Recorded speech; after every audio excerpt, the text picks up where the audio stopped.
or create yogic body. Pranayama will happen in you. As I said, bend your body, squeeze the body and get the depression, get the laziness out of it. Put the extreme physical practices like intense Surya Namaskars on your body. Of course, don't destroy it, don't have anger towards it, with the feeling of training it, making it better. Then naturally you will not abuse it. Create yogic body. You will have that eternal, nitya strategy in your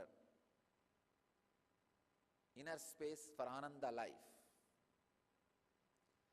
If your strategy is based on the eternal truths, nitya, you will have Ananda in the life.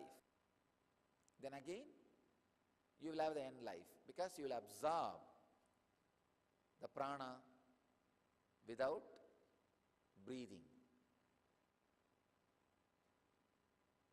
If you are honest to the understanding, clicked with you,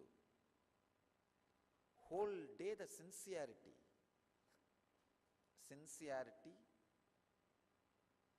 in your work, what you are doing,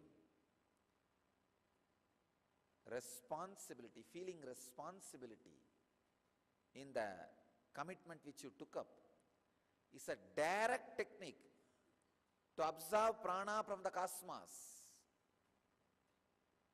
Breathing without thinking, taking prana in without breathing.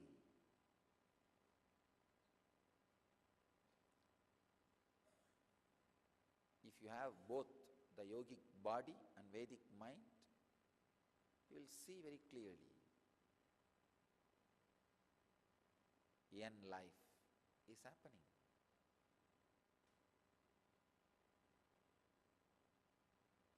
Yogic body, Vedic mind, end living.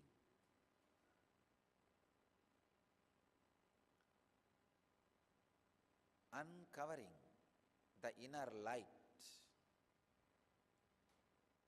is achieved by the pranayama. The Patanjali's word, tatakshiyate prakashavaranam, thereafter the veil covering of the inner light disappears.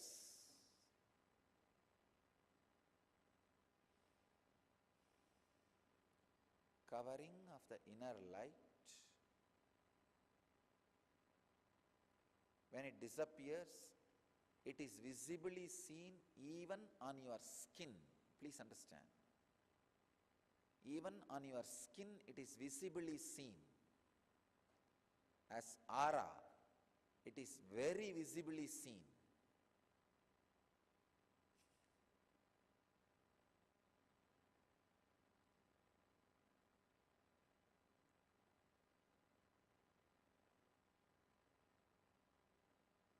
It may be very mystical, but I tell you, even a single honest eternal truth, Yan Sutra, clicks with you your inner space, and you solve at least 2-3 of your inner problems with that truth, with that Shastra Shastra. Immediately, within those few minutes, your auric energy expands. Every time you bring yourself to the center and make yourself responsible, solve your inner space problems, the veil on the inner light is removed. What Patanjali calls as kshiyate, removed. Tatak kshiyate prakashavaranam.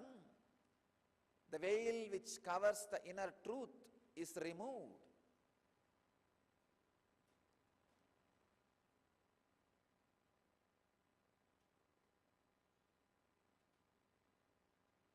There is a beautiful verse a great saint from Tamil Nadu, in his sacred sentiments called Tiruvasagam, he sings, Ooninai urukki, ulloli perukki. The exact translation of that word, by melting the body, shining that inner light, what exactly Patanjali wants to tell, uncovering the inner light by melting the body. Create yogic body, you will have Vedic mind, and naturally yen living. Be honest and sincere to what you are doing. The idea of productivity is not inserted into your system for any other purpose. For you to stand up again and again and again and verify the truths on which you are building your foundation and life. I have seen very clearly in my life, the people who never think or bothered to be productive and responsible to the Sangha were always lived in depression. They live in depression and abuse the Sangha, nothing else. That's why I always say that I am afraid of people who don't take responsibility. So decide to surrender to the honest truths and the Master, not to your own demon and devil which you carry inside. And the most dangerous part is you surrender to your own demon and devil and claim you surrender to the Master, God.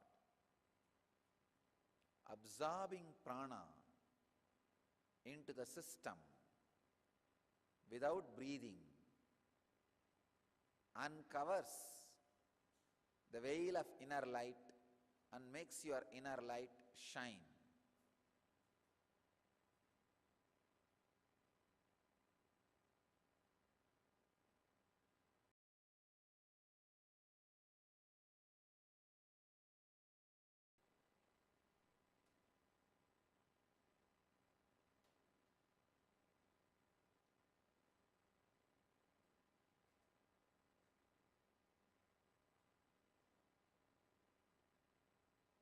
I bless you all to achieve, experience, live, express, radiate and share the eternal bliss. Nityananda. Thank you.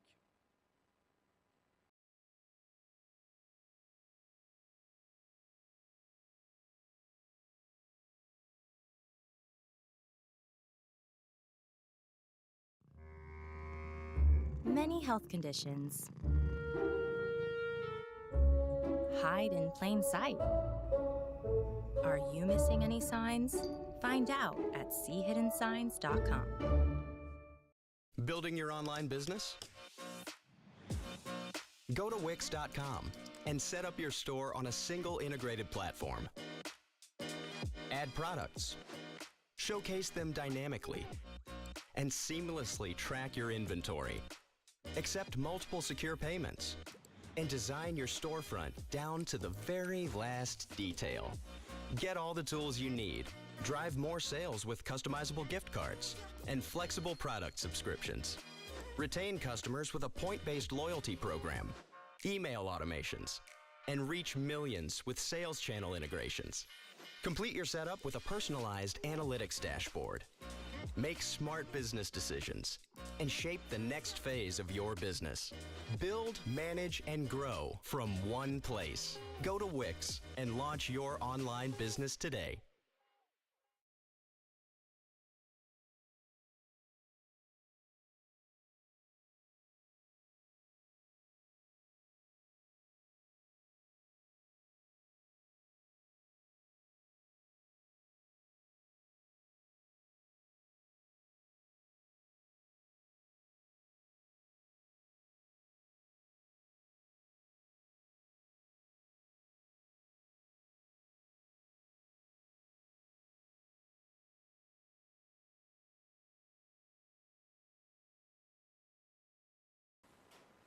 Now let's enter into the satsang, today's subject. Breathe life into your breath.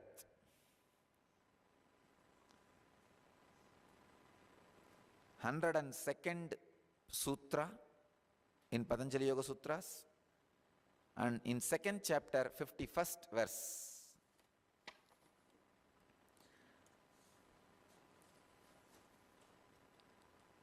The sutra means, let me read the sutra.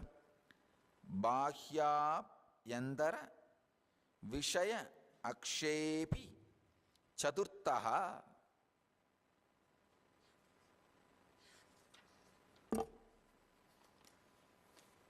The fourth is the restraining of the prana by directing it either to external or internal objects. This is the Swami Vivekananda's translation.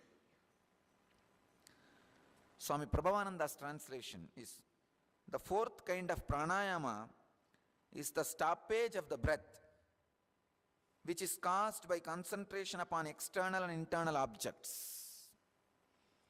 Swami Sachidananda's translation is, there is a fourth kind of pranayama that occurs during concentration on an internal or external object.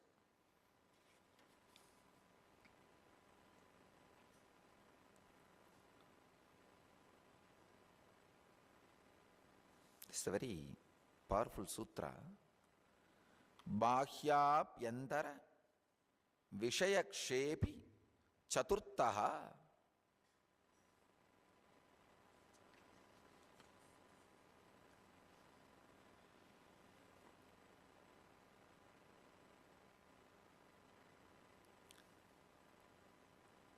The awareness which you carry about you, if it gets centered on something, whether internal or external, means on any chakras, if it gets centered, it is called internal, or any object in the mind, it's called internal.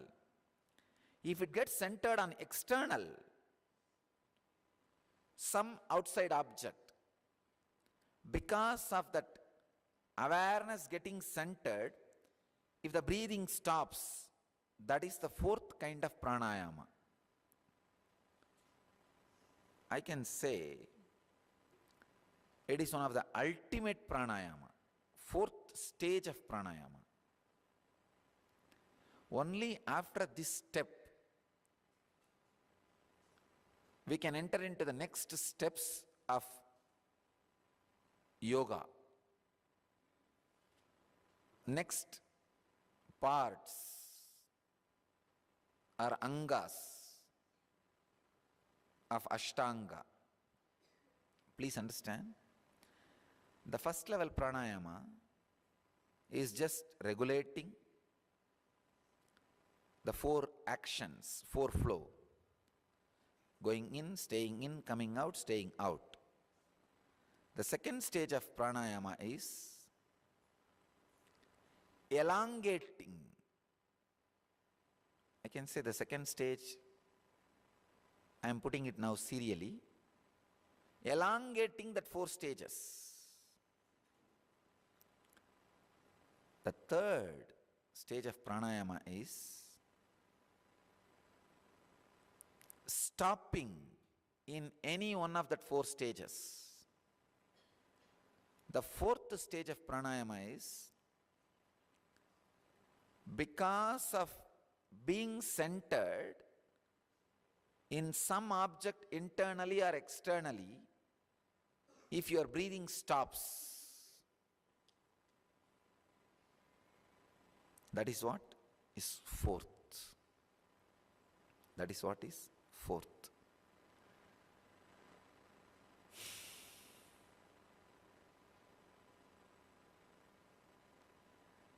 Bahyabhyantara vishayakshepi chaturtaha.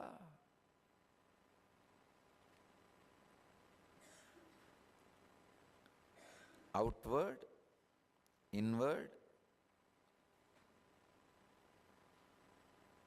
object, experience, or idea. All these things can be called as Vishaya. Whether, see, if it is external, it can be called as object. If it is internal, you cannot call it as object.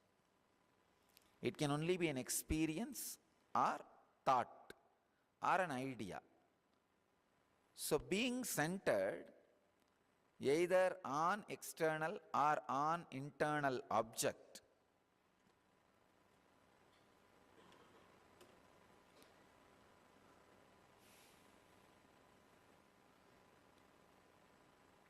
can lead to the stoppage of air movement, can lead to just prana going in and settling into your system. This is the fourth stage of pranayama. Please understand. Concentrating on external object or internal object. And because of that, if your breathing movements stop, you will experience the stage of breathing without thinking. Breathing may not happen, but your thinking will not be there. That stage, I can say, is one of the most powerful pranayama, the fourth stage of pranayama.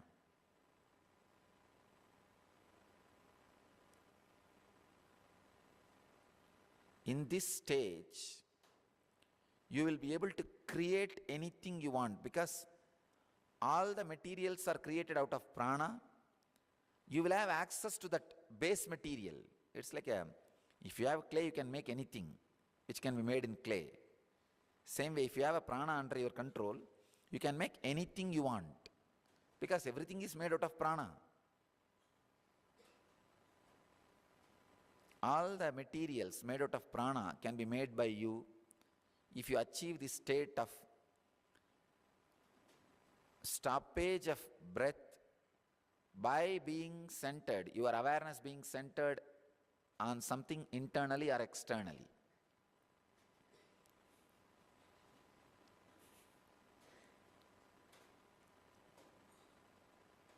But you need to understand, only till Indraloka, pleasures can be made by prana. Beyond the Indraloka pleasures, the spiritual realms, those things cannot be made by prana. But in this world, whatever you want can be just like that made, when the prana is under your control.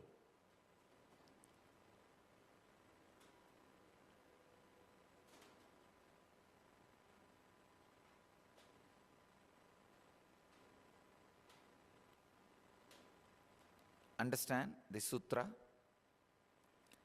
Concentrate either some object external or some idea or experience internal.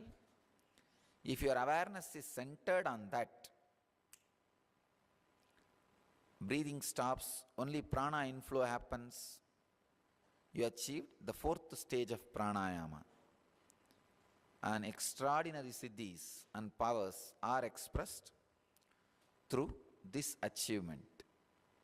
I bless you all to experience, live, express, radiate, share the eternal bliss, Nityananda. Thank you.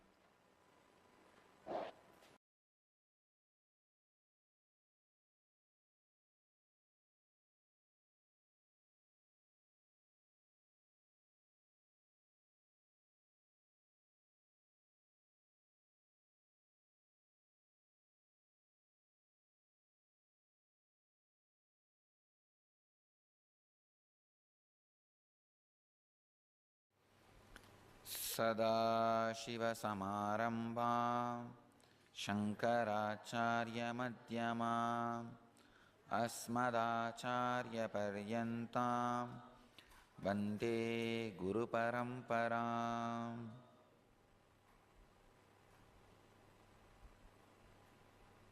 I welcome you all with my love and respects.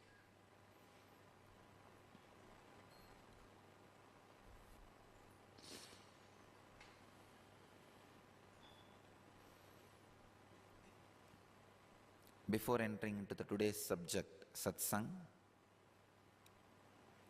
I'll answer the questions related to the last satsangs, discourses from the satsang centers.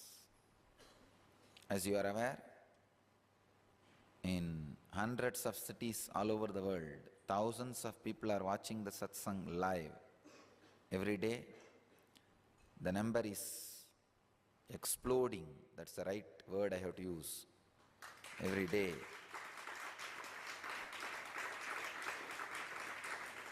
And I really feel as if just now I started my mission. Here is a question. I'm getting a lot of questions. Every day I'll attend and answer at least few. This is the question from Redondo Beach Satsang Center. Redondo Beach Satsang Center from Winnie Ocean. Oh, Beach Satsang Center and Ocean name. Okay. Winnie Ocean from the Redondo Beach Satsang Center. Most beloved Swamiji, within days of finding you on the YouTube, I had a dream about you. You were sitting on my bedside, performing healing on my abdomen, which is the exact place I needed healing. You were wearing your bright saffron robe. I felt a lot of gratitude, but at the same time, I wondered if it was my imagination. The following night, I had a similar dream about you. I know it was not my imagination. I always tell you, the scale to find out whether what you are having is an imagination or a vision.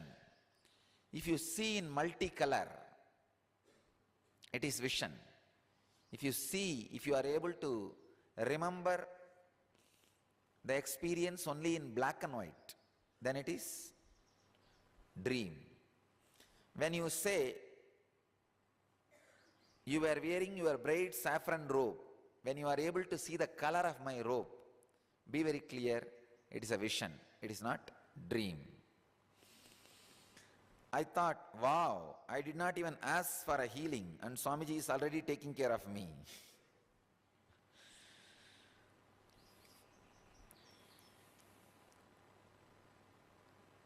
When you have a strong feeling connection, you don't need to ask me, please understand.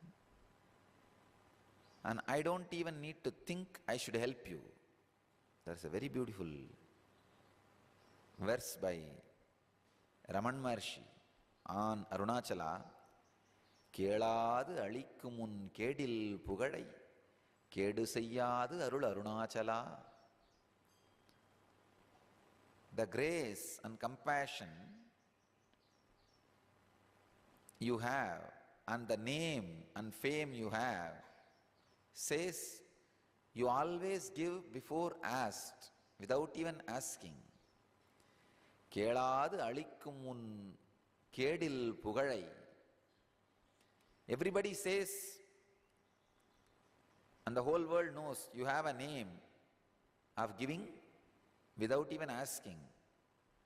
Don't destroy your name. Give me what I am supposed to be receiving. Keladu alikkumun kedil pugadai, kedu seyyadu arul Arunachala. Don't destroy your name by yourself. Better let you grace me. Actually, when you are feeling connection is in the being level, those are fortunate. I am no way involved directly. Please understand. If the feeling connection is strong, I am not even necessary. Not only I am no way involved, I am not necessary. It just happens. If you connect with me in the level of words, then I am your teacher. Then you will have to ask, what do you want? Then I'll give you the solution or technique you may need to practice that, then you will have the relief. If you connect with me through bhakti, emotion, then when you ask, then I'll say, all right, it will be done. It will be done. If you connect with me through being, means you have not even seen me physically, you have never been around me physically, you never heard any stories about me, just suddenly some connection awakening, then you don't need to even ask me. The relationship is totally different. If you connect with me verbally, more like a teacher-student relationship. If you connect with me emotionally through bhakti, it will be like a guru-disciple relationship. If you connect with the being level, then it becomes God-devotee relationship. Fortunate, blessed are those who experience God and devotee relationship. Mini ocean, you are fortunate to experience that highest relationship.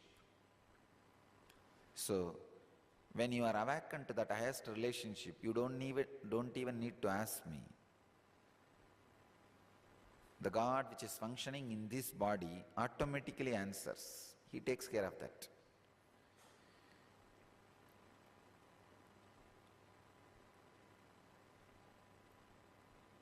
It's like a 3 different department for me. The teacher department, guru department, God department. The God department is always an automated mechanism. And rarely I interfere in that. Mostly I play the game of this guru-disciple mechanism and very less the teacher-student mechanism. The teacher-student mechanism may be 20% of my job, time, and 80% guru-disciple mechanism. And as far as the God-devotee mechanism, it's automated. I don't need to attend that at all. I don't need to spend much time on it. I don't need to attend to it. As it is an independent intelligence. If I need some time, I can interfere, but other than that, it has its own simple intelligence. It runs by itself. Mini ocean, you are fortunate to connect with that third dimension. So I tell you, I don't even need to tell you. Simply you will know, in few days you will be completely healed. And not only that, anybody who have a stomach problem, abdomen problem, you put your hand on their abdomen, stomach, they will be healed. Because you got the healing not by any physical ordinary method, it has happened to you as a spiritual experience of devotee-God relationship. So naturally, your biomemory is now intelligent enough, solid enough, strong enough to radiate the same healing to somebody else who has the same problem. So here he is saying, I would officially asking for your assistance Swamiji in restoring total health in my abdomen. I have a few tumors which I believe can be dissolved with your grace and compassion. Please guide me through this. Just find out how many tumors are. Within that many days, it will all be dissolved. That's it. Nothing else is required. I don't need to interfere at all. Understand? Actually, it is your greatness. You even need to mention this to me and you attribute that miracle to me. Even if you don't attribute this to me, it will happen on you. You will be healed. But the gratitude which you may experience may make you attribute that towards me. That is different. But even if you don't ask me officially, it will be healed. Anyhow, now because you asked officially, I'll answer you officially. You'll be healed within few days. And the next statement, I have a great deal of love for you, Swamiji, no matter what. This statement is the key statement in the whole letter. This statement is responsible for your God-devotee relationship. Here you end, finally, whether it gets healed or not, I don't care, I surrender. I can say that this statement gives you the right not only to get healed, to heal anybody who has abdomen problem. Anybody whom you find has an abdomen problem, put your hand on their stomach and heal them. Tell them, just I am helping you, I am praying for you, nothing else. And you don't need to pray towards anybody, anything. Just remember the dream, or I can say vision you had. Just remember that vision you had and the mood you felt when you had the vision on your stomach. Just remember that and put your hand on anybody who has abdomen problem. Their abdomen, you will see, they will be healed. Now you will become abdomen specialist.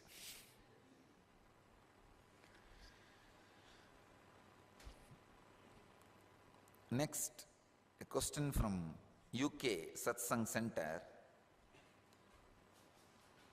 Swamiji, Nityanandam Swamiji, my sincere and humble salutations to you, my Atma Guru. My name is just ... waiting to be named spiritually by you, my Guru. And the name given by my parents are Shanmuga Sundaram. I am currently from Milton Keynes, UK, and originally from the spiritual grounds of Pondicherry, India. I got a query on today's satsang on pranayama. In Shiva Sutra, you explained that we should meditate on Kumbha, the energy point between inhalation and exhalation. I can do this only when I am in the presence, during meditation, and when I exercise my breathing. When I slip into the deep mode, I forget my breathing. The breathing becomes too shallow and hardly realize whether I am breathing or not. The silence experienced at this stage is completely different to the one done with presence. Today you have defined breathing is not simply inhalation and exhalation of air, but the actual intake of prana. Does this mean even when I slip into the meditation and forget myself, do I still intake the required prana? Also, could you please shed some more light on prana? I used to think that is oxygen which is in the air. Please pardon my ignorance. Now I realize that it is something more subtle. Could you please explain a bit more on this? Ever in your service, Shan. I'll completely demystify the truths of prana that will solve all these questions. Please understand. Prana is a kind of a vibration which goes inside along with your breathing, the air. And that vibration stays inside you and continues to add more vibration, frequency to the life energy, and that air comes out. That is the exact science. And a few more things you may need to know about this whole movement. Even while you feel that breathing has stopped, still during the deep restful awareness or meditation, the prana continues to go in and comes out. You can see Indian yogis who have mastered the prana process independent of breathing. They bury their head and they breathe through the leg. During Kumbh Mela you can see the Naga sadhus, Agori sadhus, they do this. They bury their head for 30 days. And no food, nothing, through leg they breathe. But you can see their fingertips inhaling and exhaling. The nails will be, the gap of the nail will receiving the prana and releasing the prana. So understand,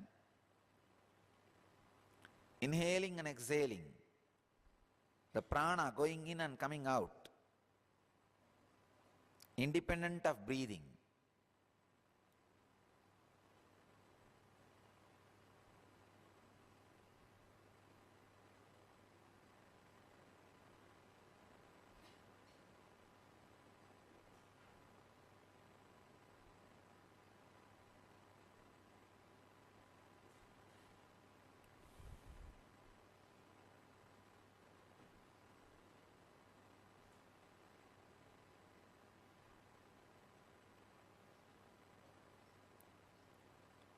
I'm trying to get the right word.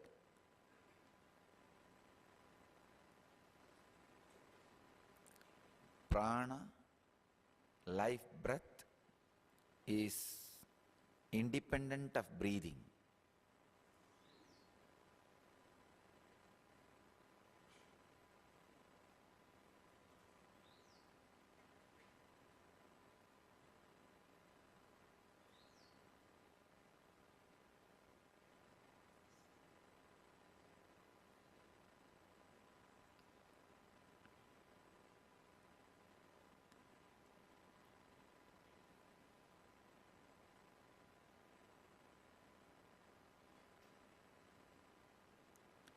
When you forget yourself in the meditation, prana going in and coming out actually increases. Air going in and coming out may reduce, but the prana going in and settling increases. That is the reason meditation rejuvenates you. If meditation is making you tired, understand, you are doing something seriously wrong. It should only rejuvenate you, and it only rejuvenates you. It will only rejuvenate you. So understand, Shanmugasundaram, the prana is independent of breathing.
Let me enter into the same sutra, 101st sutra, the second chapter, 50th verse.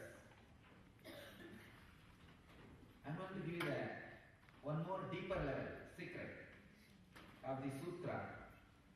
Bahya abhyantara stambha vritti deshakala sankhyavi paridrishta dirgha sukshmaha. Yesterday I was studying. Breathing is going in or staying in, coming out or staying out. Whatever may be the time or spot, if it creates a thought in your biomemory, stop it. Now I am giving you another meaning by translating the last three words, paridrishtaha dirgha sukshmaha. These three words can be understood in another angle, another dimension. So you can have another technique. See, yesterday what I gave is the technique for instant enlightenment. If you try that, for few hours continuously and you feel you are not able to do, then the next interpretation for you, next technique for you, don't stop the breathing, at least elongate it. Please understand. No need to stop, at least elongate. Whether it is inhaling or holding or exhaling or holding out, whatever may be the time or the space, whenever you remember a thought is created by the breathing, elongate the breathing process. Please understand. Yesterday's technique is a technique for sudden enlightenment. Today's technique is technique for gradual enlightenment. In sudden enlightenment, the plus point is it is instant, appealing to the Western mind. But the negative point is, if your body is not ready, the failure will lead to frustration. With the gradual enlightenment techniques, the positive point is sure shot, 100%, everybody will have it. The negative point is takes time, need to work. They will be physically Indians. Indian body, Western mind. IBWM. That's the truth. See, people have lost passions.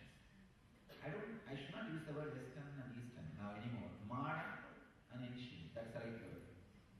The modern world, the whole thing is Western. The modern mind is not ready for long-term practices. It wants instant, quick.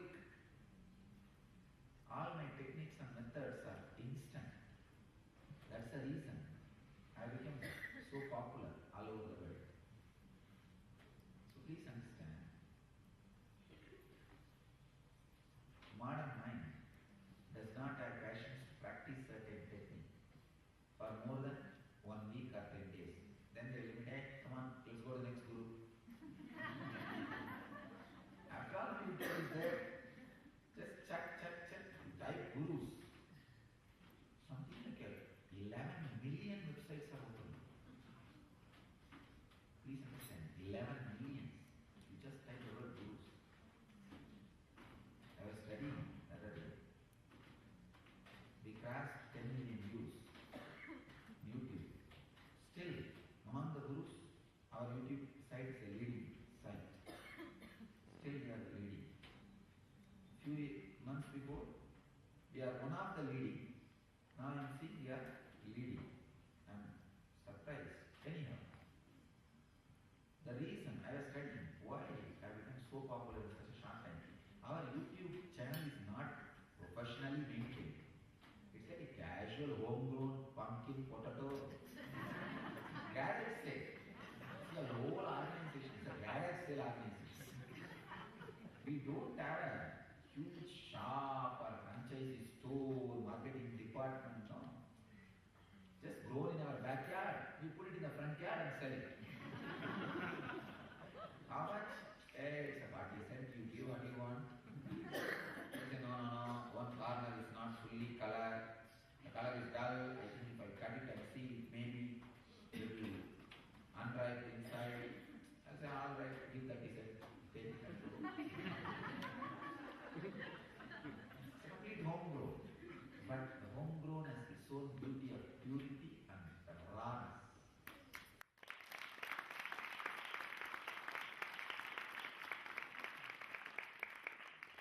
They are completely homegrown and put in the front yard and sold. You see our YouTube and everything, you will not see any way organized. At least our new website is a little decent. Clean the garage. That's it. See, in the US now they have garage sale. Whatever is not useful in the house and whatever is homegrown, or they will put it in the garage and sell $2, $3, $10, $5.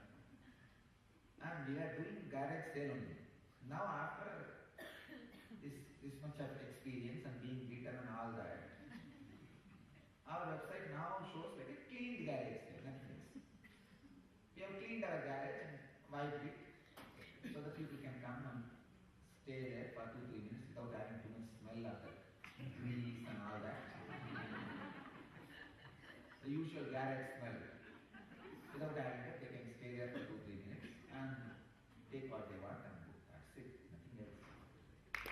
Just the power of that message, strength of the message alone. I am standing and idiots have done so much of negative marketing and nothing works. Come on, see, still I have thousands of people sitting in front of me. To listen to something which I come out from the morning and blabber.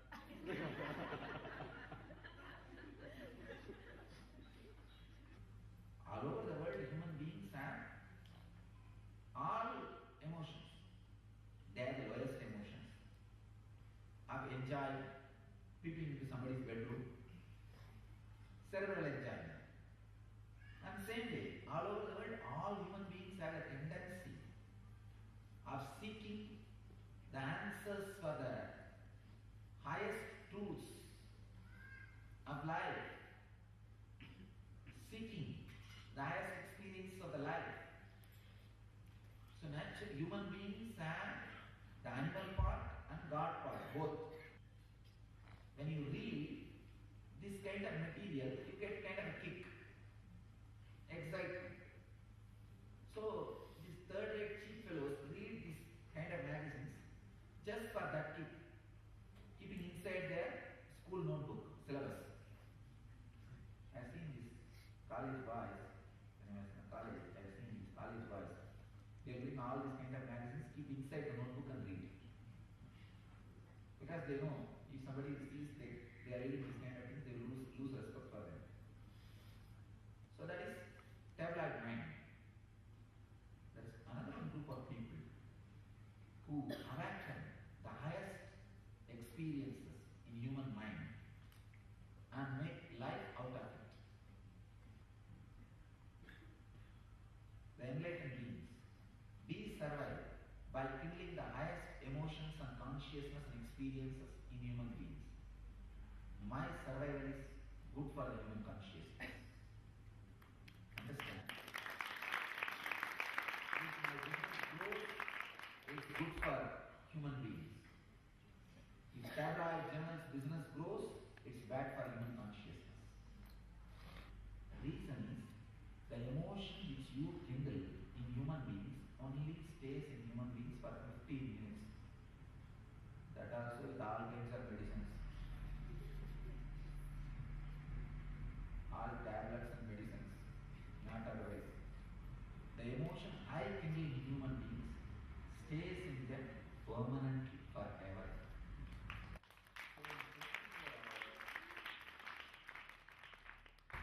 My part is 23 hours and 45 minutes. Your part is only 15 minutes. So naturally, you cannot destroy me. You cannot destroy me. You are symbol of emotion which stays only for 2 minutes. I am symbol of emotion which stays forever and eternal. I am Nitya. You are Anitya.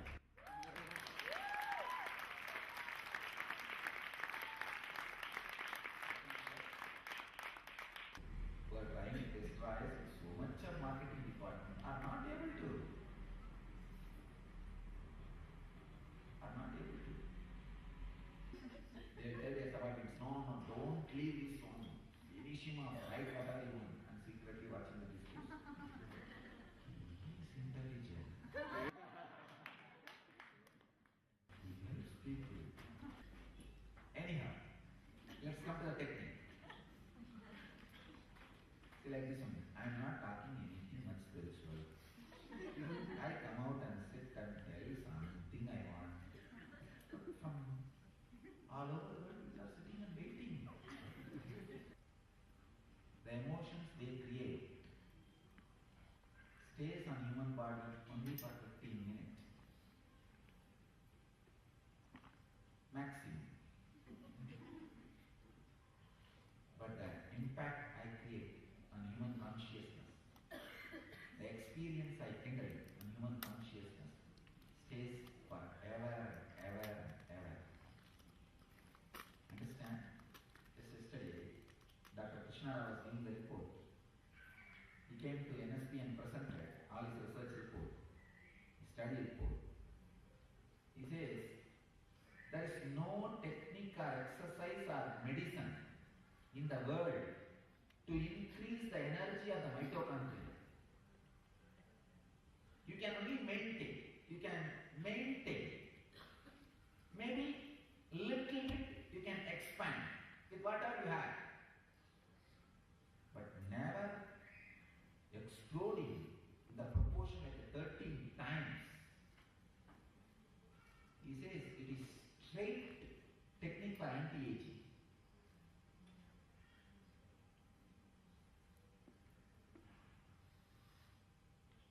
So understand, not only I am going to live long, I am going to create millions of people who will live long. By translating this word, Parishrishta, Dirgha, Sukshma, in a different way, I wanted you to understand one more technique. Not only stopping, elongate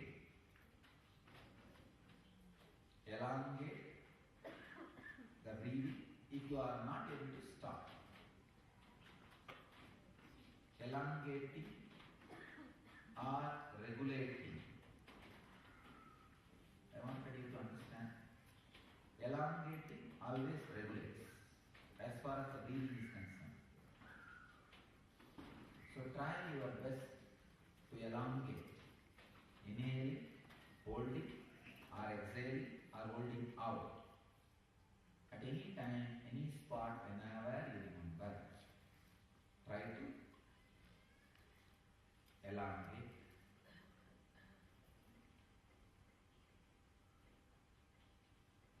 You will experience enlightenment. I bless you all to achieve, experience, live, express, radiate, and share the eternal bliss. Nityananda. Thank you.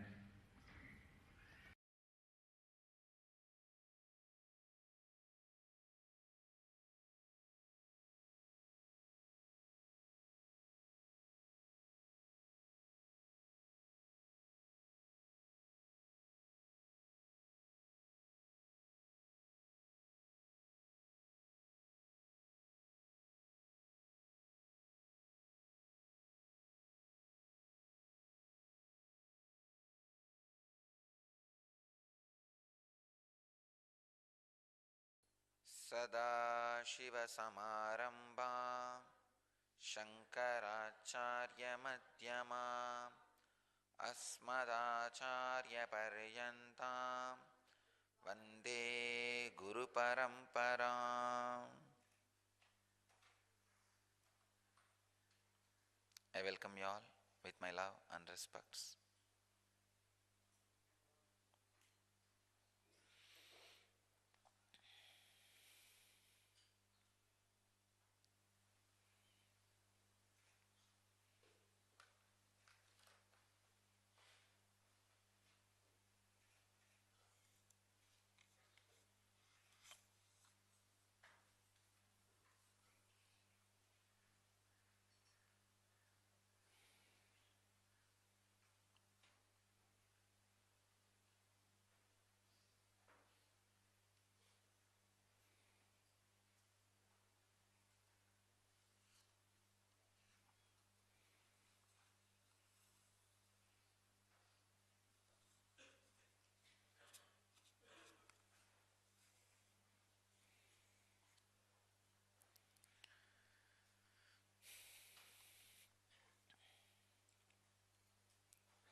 Today I'll continue on the same sutra, Patanjali's Yoga Sutra, 101st Sutra in 2nd chapter 50th verse. Bahya Abhyantara Stamba Vriddhihi Deshakala Sankhyabihi Paridrishta Dirga Sukshmaha.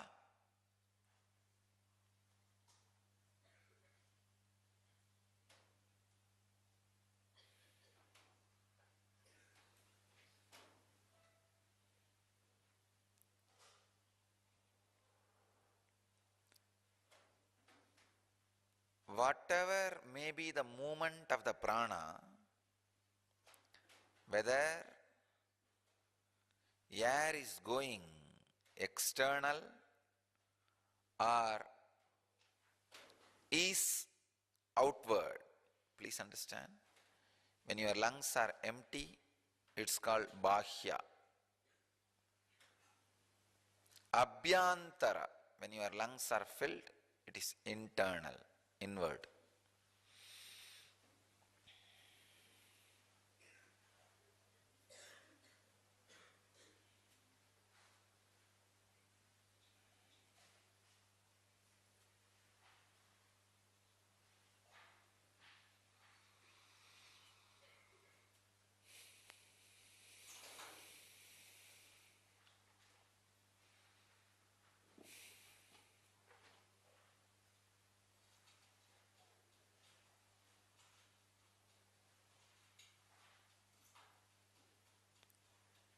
Whether it is external or internal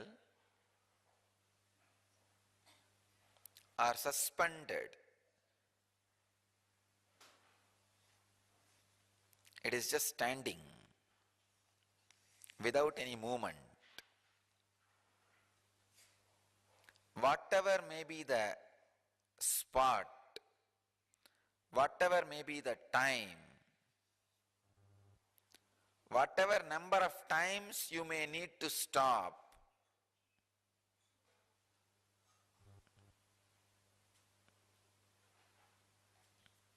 stop as much as you can.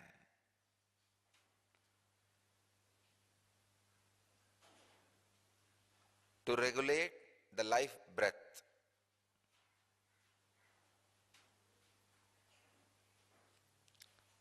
Still I have not translated the sutra perfectly. I tried. Such vast, intense, rich,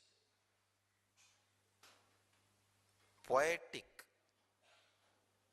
theological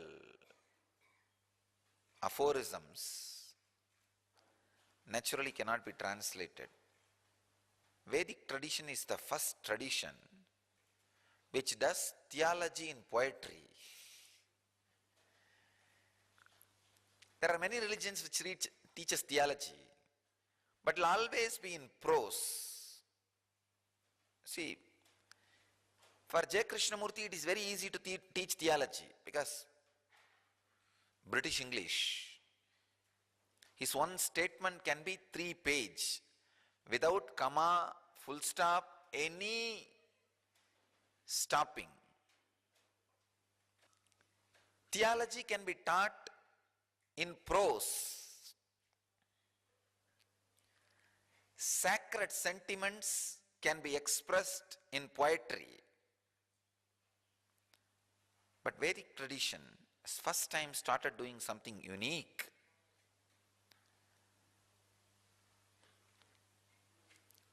In poetry, they have started teaching theology.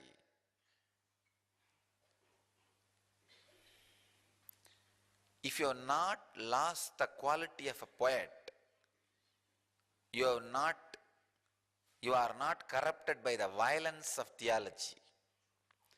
All theology is based on one-sided understanding of truth. Please understand, all theology. When I say all, I mean all. All theology is based on one-sided understanding of the ultimate truth. Nothing wrong. Only from one side understanding you can reach the ultimate. You can't reach the ultimate as it is completely. Path has to be always from one side. Then when you reach the ultimate, you know all theologies practiced by some tribes somewhere, even that has one dimension or aspect of truth in them, in it. You will realize that after enlightened, after achieving the truth, all theology is based on one dimension of truth. But the most unfortunate thing is, the power of theology, the power of prose makes you fanatic. Please understand.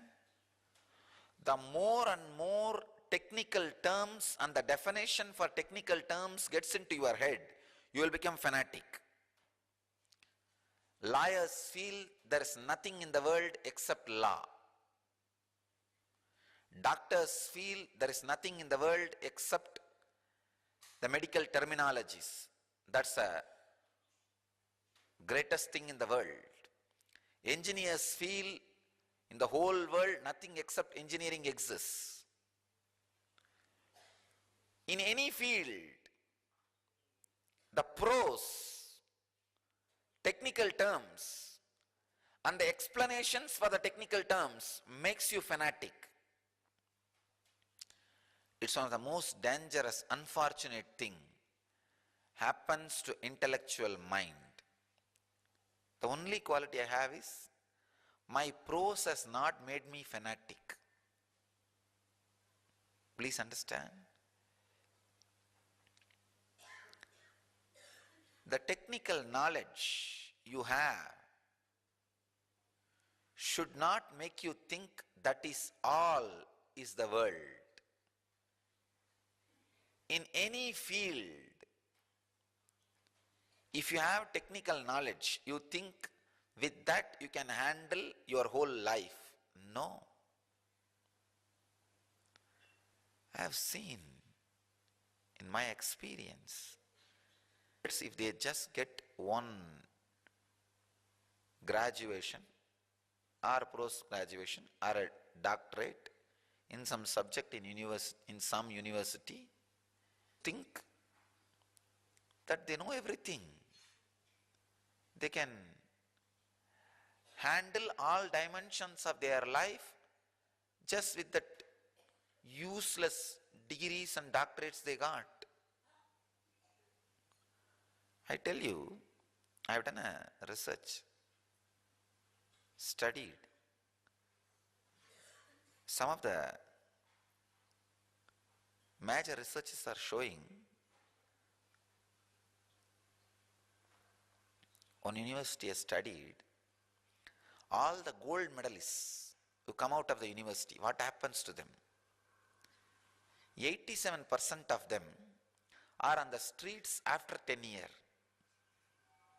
Please understand, 87% gold medalists who come out of all major universities around the world are standing in the streets, means they have not created any career, not achieved anything in the life, just useless, waste, like their certificate and their gold medal, not gold medal actually, gold plated medal.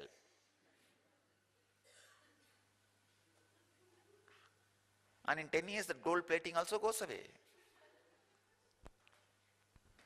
I want you to know the technical knowledge in one area, if it makes you feel you know everything, you are in dangerous zone. You are in dangerous zone. Prose makes you fanatic.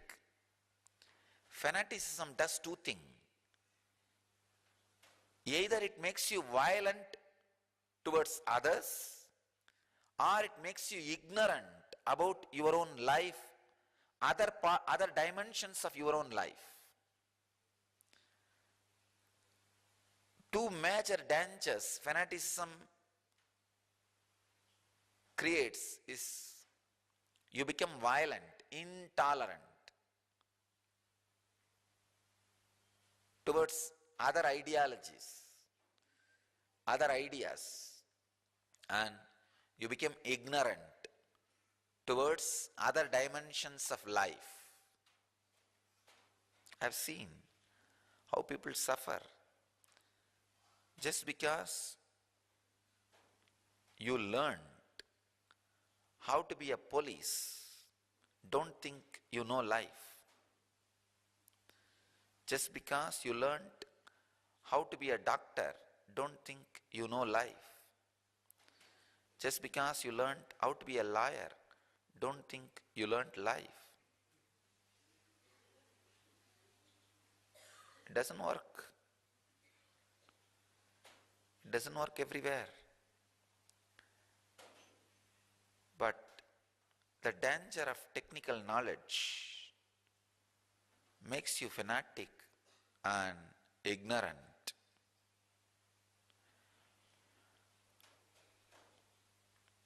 Having a technical knowledge in one aspect of life or one dimension of life, and due to the fanaticism and ignorance, not looking at the other aspects of life is what I call atheism. Atheism is not something to do with accepting the existence of God or not.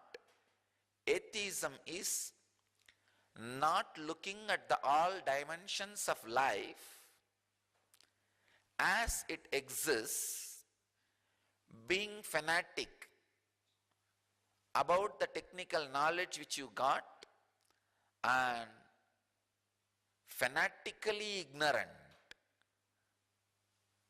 deciding to be ignorant, deciding to be consciously ignorant of other dimensions and aspects of life, just because of the arrogance and ego fulfillment which comes by the technical knowledge of one dimension of life.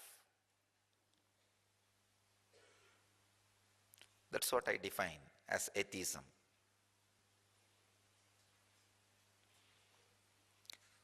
Why do Vedic masters teach theology in poetry? If you remain as poet, you have not become violent, you have not become fanatic. The prose has not made you fanatic.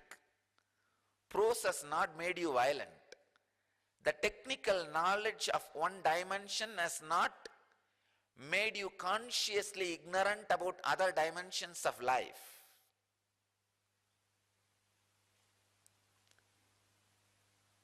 You can see Shankara, when he writes Brahmasutra Bhashya, commentary on the aphorisms on existence,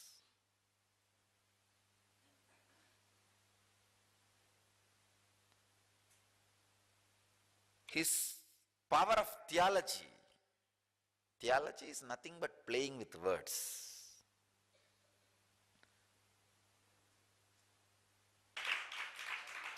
See, the unfortunate thing is the prose makes you fanatic, does not let you look at all other dimension, aspects of truth.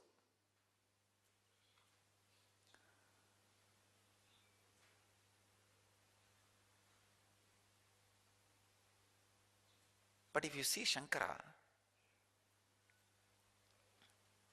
greatest theologian,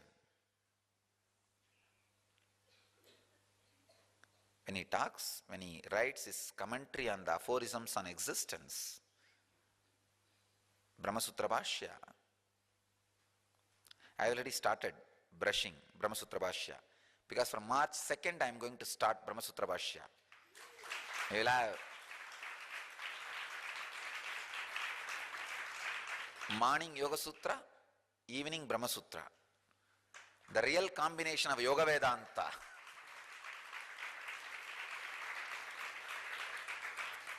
After I complete the Patanjali Yoga Sutra, every day morning I will start on Hatha Yoga Sutras. So morning yoga, evening Vedanta.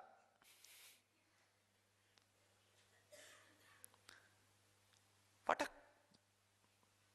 extraordinary brain.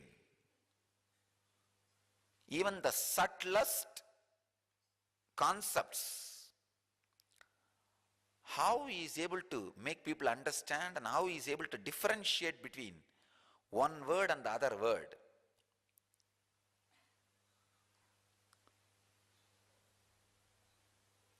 But he has not lost his grace of poetry. Next moment, he can sing Bhajagovindam, Bhajagovindam, Govindam, Bhajamudamade. Samprapte sannihite kale nahinagi rakshati tukrunjikarane. Tukrunjikarana is the Vyakarana, a grammar which you need to know to understand all the prose. He says that grammar will not help you when death comes to you.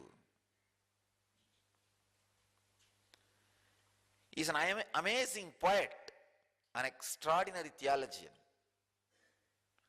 master of theology and master of poetry, rare combination.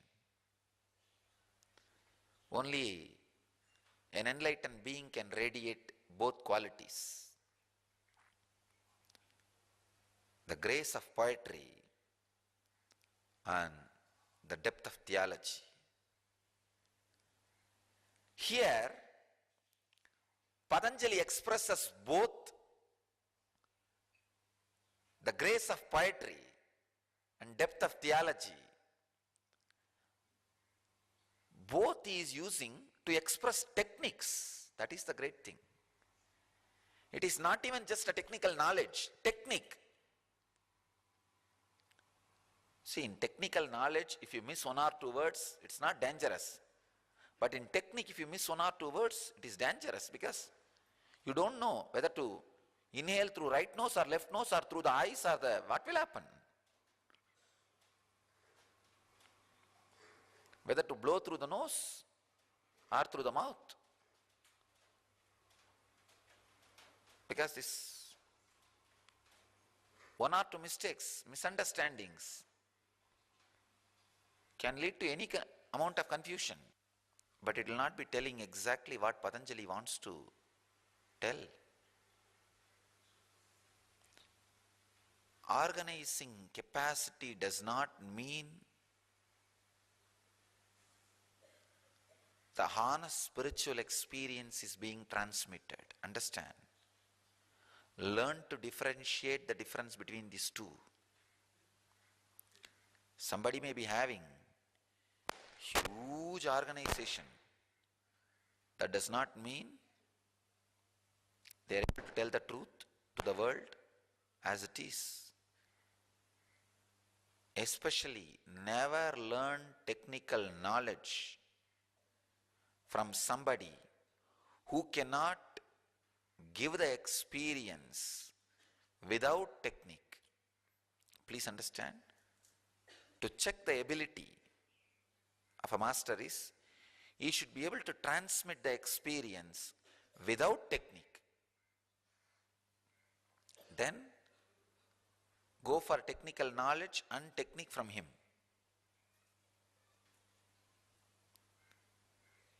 At least to few people, he should be able to transmit experience without any technique. Then he has a capacity to give you the technical knowledge and technique. Otherwise, it's most dangerous.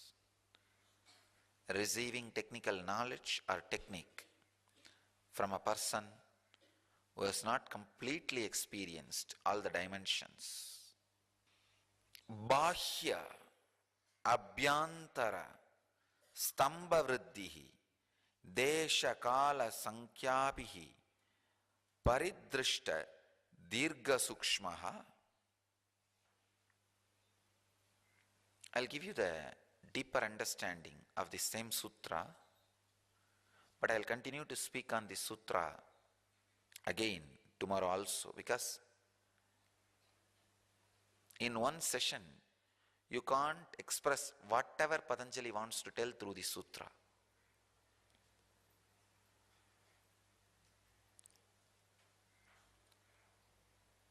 When you look at the sutra from different dimension, different angle, different meanings and different technical knowledge, techniques will be revealed. I wanted to reveal as many things as possible so that you will have a comprehensive idea for your practice. Please understand. I am talking on this, expanding on this book, on these sacred secrets for posterity, so that this technical knowledge and techniques are not lost. Sacred secrets are the right word for Patanjali's Yoga Sutras. I think Patanjali's Yoga Sutras and Hatha Yoga Sutras, these two books, I'll name it as sacred secrets. Most sacred but powerful secrets.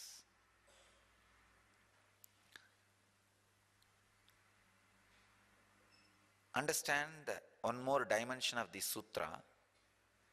Whether your breathing is going inward or staying inside or coming outward or staying outside, whatever may be the breathing movement, whatever may be the time and spot,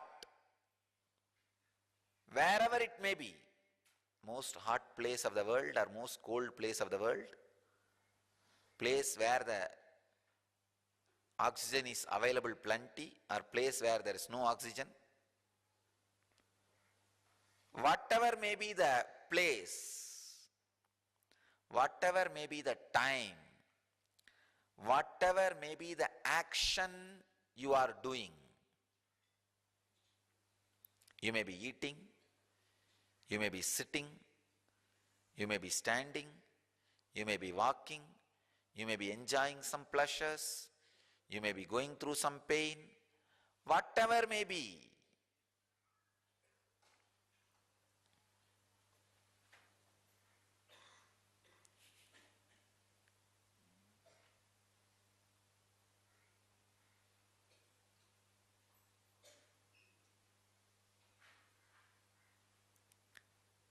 Whether it is the mood of pain or pleasure,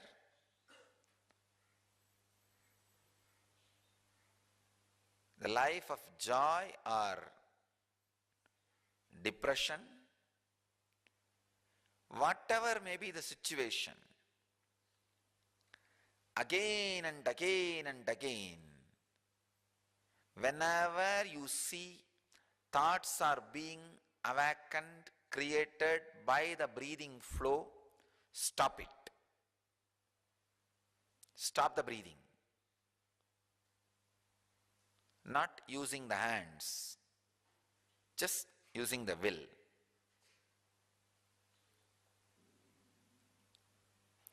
This is what I call pranayama. Please understand. Now there are so many questions. How to? What will happen if I stop my breathing? Will I not die? You will not, don't worry. You will not die that easily and liberate the world.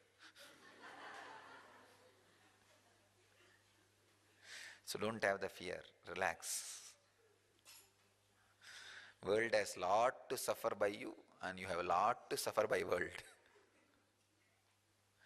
So don't have the fear that easily you will die. No.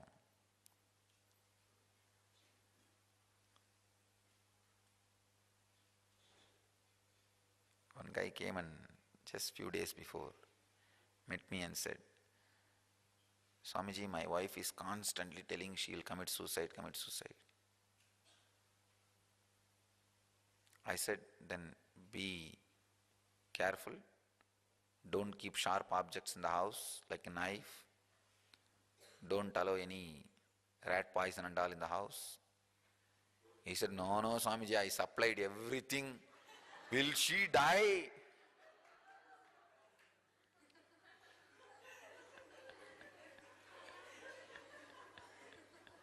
No, really. He told me, I brought everything and kept the stock in the house. Thick rope, all variety poisons, all kinds of knives.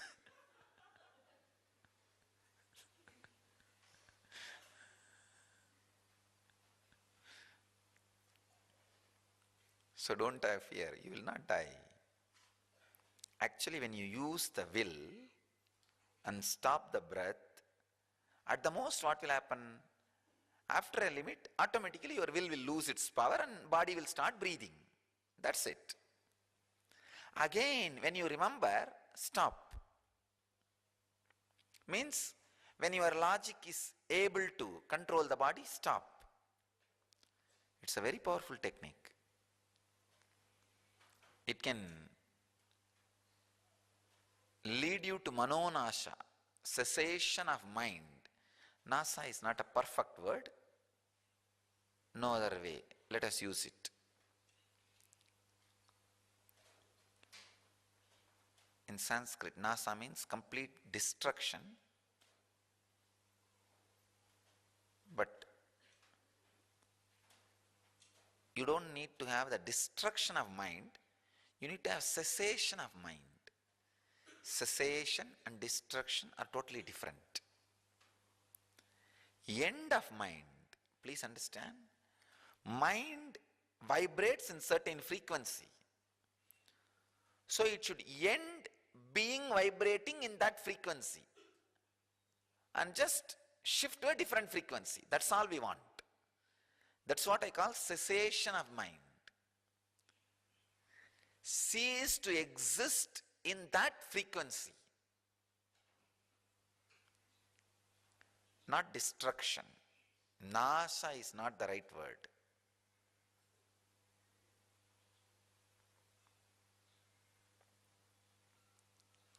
Your mind needs to cease to exist in the frequency in which it is existing now. For that, this is the technique. Whenever you remember, whenever you can, any time you can do, whatever may be the breathing, except the thought, you are breathing. You see, you are breathing. That breathing movement will create a certain thought. I am breathing, going in, coming out. Those thoughts are allowed. Other than that, any thought, stop the breathing. This is what I call surrendering to prana. Surrendering to the energy. Pranic energy. Except the thought of prana, everything else is surrendered to prana. The surrendering to prana straight away leads to Savikalpa Samadhi. And naturally from Savikalpa Samadhi you will melt down into Nirvikalpa Samadhi.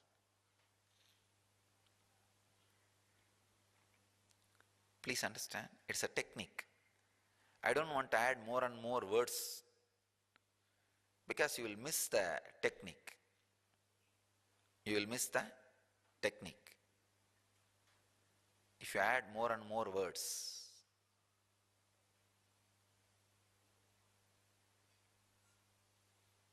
I have seen people go to some functions, festivals, marriages. They see all the decoration and finally miss seeing the bride and bridegroom. Really it happens. They'll remember all the decorations, everything around. They'll just miss seeing the bride and bridegroom, eat and come back. It's like you go to hospital and see everything and see the doctor also, but forget to discuss about your disease with the doctor and come away. Because of the glory of the structure.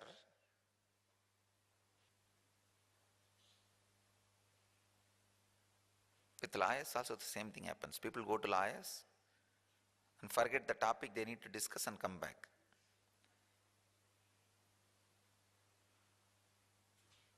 Because lawyers are very intelligent. They talk only what they want to talk. And they are very intelligent. They can twist all your topic, subject, everything. And the conversation will go somewhere. After you come back only, you will realize, oh, you went for discussing this subject and you completely forgot.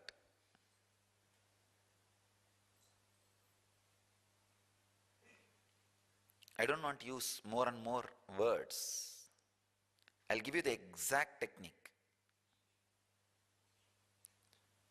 Whatever may be the time or space, whatever may be the action of breathing, whether going in or staying in or coming out or staying out, whatever may be, the moment breathing creates thought in you, stop it.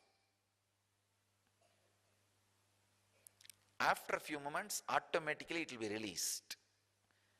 When you remember again stop it. I can say, this is one of the most sacred secret to achieve enlightenment. This is a technique for instant enlightenment. Instant Kundalini awakening.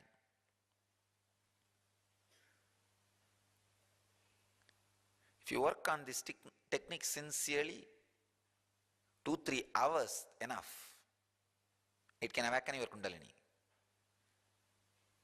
When I say I mean 2-3 hours, when I say I mean chronological 2-3 hours. What you understand as 2-3 hours, the calendar and the calculating mechanism or the clock which you use. I am not talking from my space. Somebody goes to temple and prays to God. God,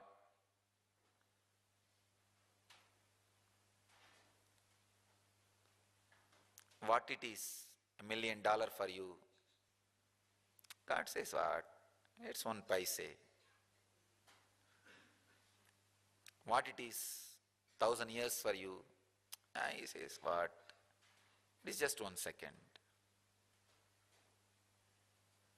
Then this fellow says, oh God, then why don't you give me $1 million? God said, wait for 2 seconds. So I am not talking from that language. No. I am talking from your language. Just few hours, even 2-3 hours, if you work on this technique sincerely, it's not impossible, it is possible.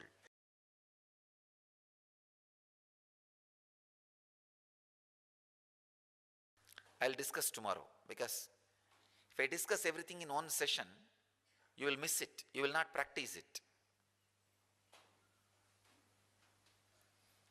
I'll reveal the deeper layer of the sacred secret hidden in the sutra tomorrow, the next satsang.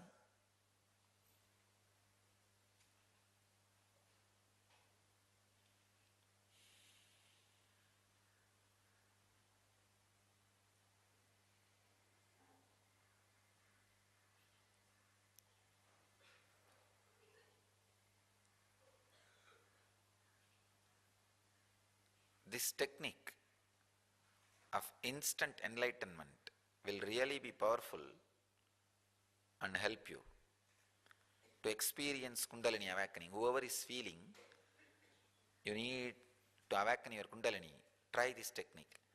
But don't use hands or anything else to stop your breathing. That is dangerous. No. Sometimes people use corks. No. Don't do all that. Use only your willpower, so that when you go beyond the limit, automatically your will lose its power and you will start inhaling and exhaling. You will start breathing. You will not die. You will have your balanced body. So when you are balanced, Again, if the thoughts are raising, stop the breathing. That's it. So, no thought, only breathing.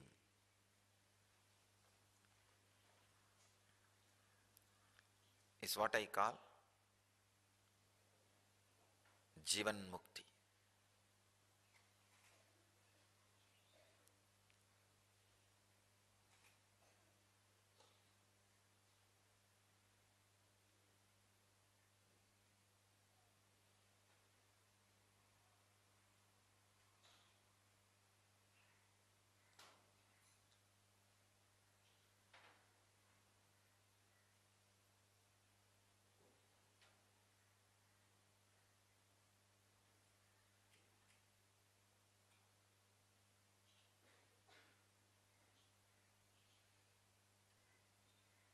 I bless you all to achieve, experience, live, express, radiate, and share the eternal bliss. Nityananda. Thank you.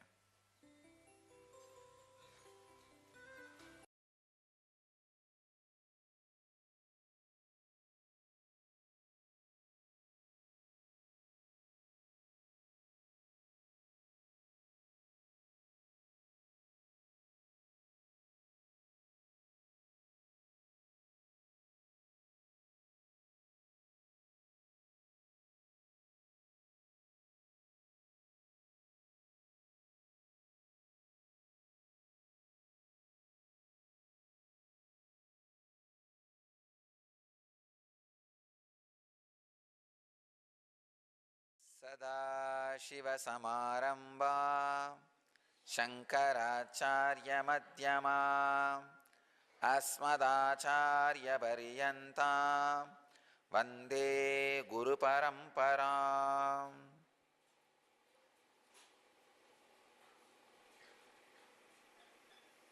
I welcome you all with my love and respects.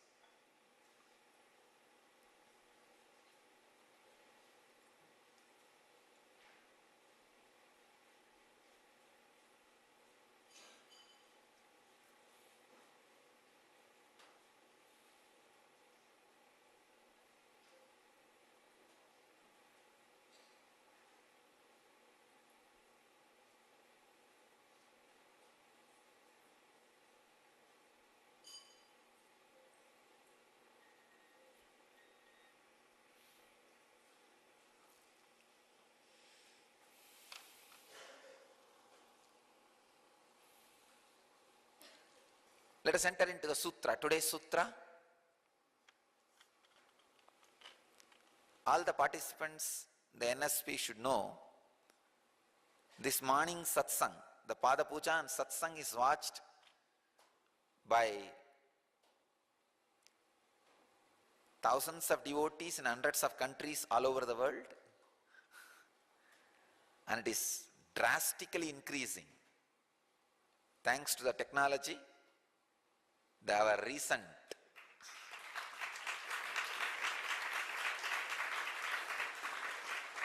video conferencing equipment has made the NTV's clarity more strong, and I'm seriously considering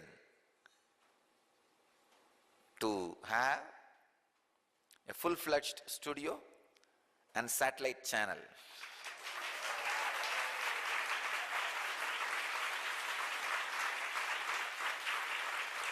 Because people are from all over the world, lot of requests are coming, and even some devotees have offered money also to support this project. They are all requesting, Swamiji, let's have a satellite channel.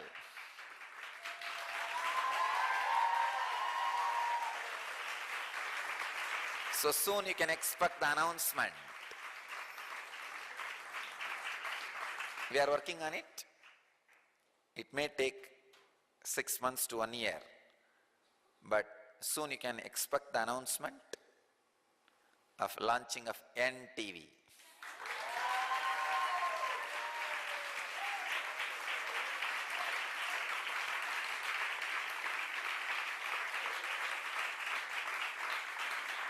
I'm seeing all over the world that morning satsang with the master is becoming a culture. And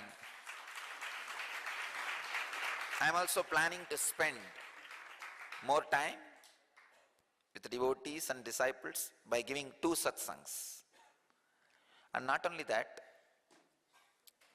it has a purpose. See, people gathering together and sitting live with me has a purpose. If only knowledge transfer is a purpose, then you don't need to sit live with me. Just I can put it in the YouTube, listen, you will have the knowledge whenever you want. So we may not need a satellite channel, but when you sit live with me, something more than knowledge transfer happens. The transmission is happening, which is doing so much good for individuals and to the world.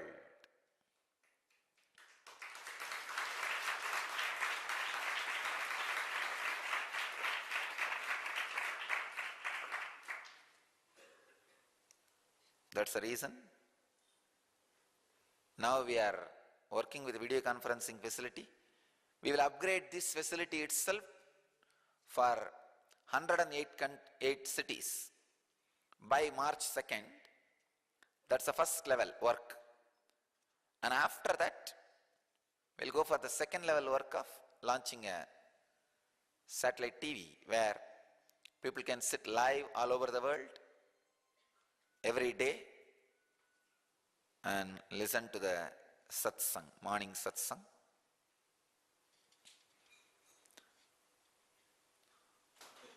Today is 101st Sutra, Patanjali's Yoga Sutra.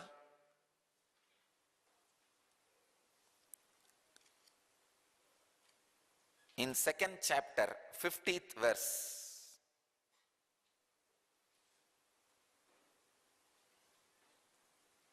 pranayama, stop your mind,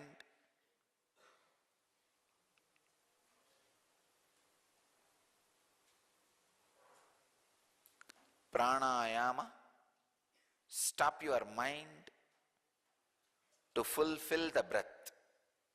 Please understand.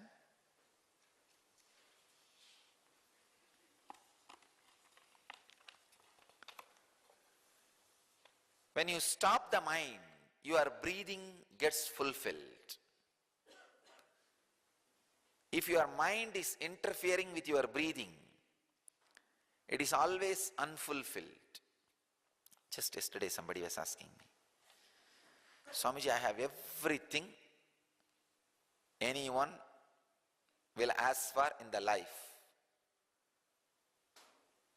But somehow that emptiness, unfulfilled feeling, I don't know what to do. Please understand.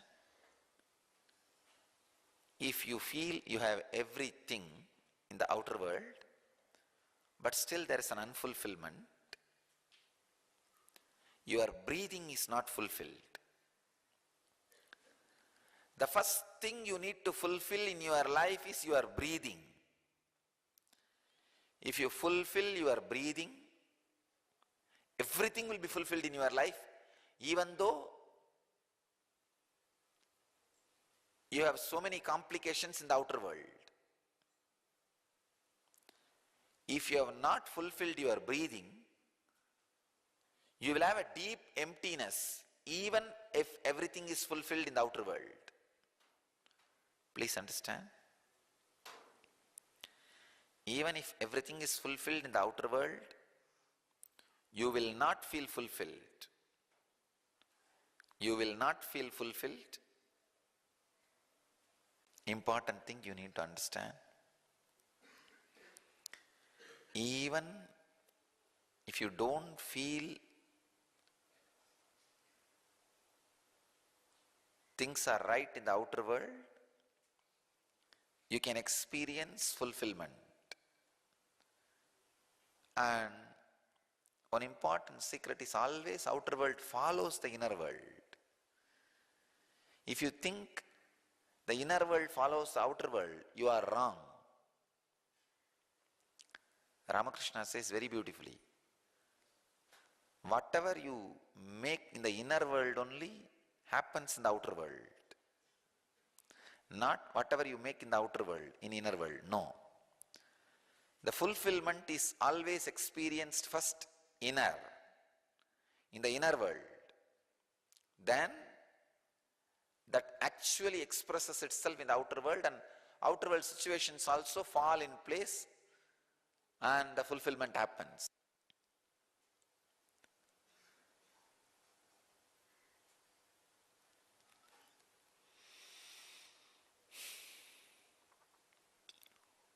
But unfortunately, ignorant mind starts thinking, if you create fulfillment in the outer world, then it will happen in the inner world. No, it is not. It is not the truth, and it does not happen in that way. Fulfill breathing first. How to fulfill? Breathing. Let's enter into the sutra and understand what Patanjali has to offer to all of us, the technology of fulfilling the breathing. I tell you, just fulfilling the breathing, your whole inner space can be transformed to fulfillment maybe within 10 to 20 seconds. I can say instant cure for depression, instant cure for any mental disorders.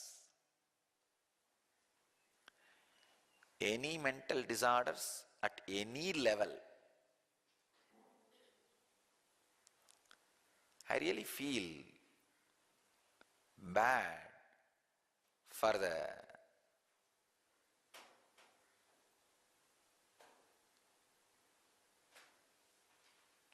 Western society which is caught with these psychiatric medicines, depression medications.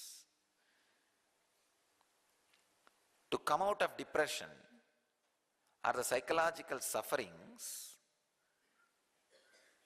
medicines are the last help. It is so unfortunate. They are stuck with medicines because they do not know anything else. I can tell you, these Patanjali's techniques can be an instant cure. Understand? Permanent cure for all kinds of mental disorders at any level. Please understand, when I am uttering all these words, I am talking very responsibly. I know I am addressing some of the major serious issues and problems modern day humanity is facing. So naturally I won't make casual, irresponsible statements.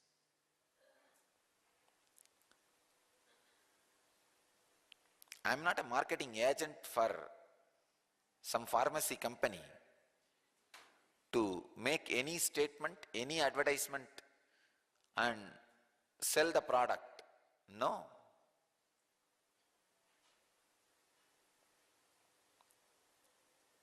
I am here to help the humanity honestly,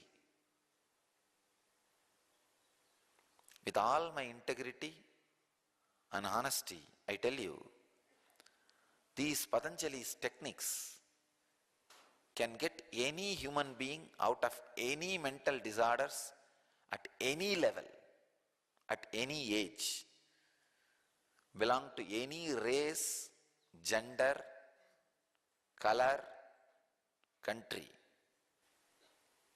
Whatever words I uttered from the strength of Patanjali's teachings. Now one word I am adding with my own strength, instantly. That word I am adding from my strength. Any human being Any mental disorder can be cured at any level, at any age. This statement I am making with Patanjali's strength. I am adding one word instantly from my own strength. I know how to make these techniques work instantly for the modern day human beings. From that strength I am adding the word instantly. Let me enter into the sutras. Bahyab yantara stamba vrittir desha kala sankhyabi paridrishta dirgha sukshmaha. Wow.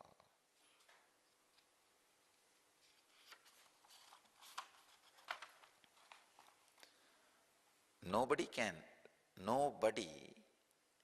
can use so minimal words and not to miss even one small instruction like Patanjali. If you use too minimal words, you will miss some instruction. If you don't miss any instruction, you will be using too much of words.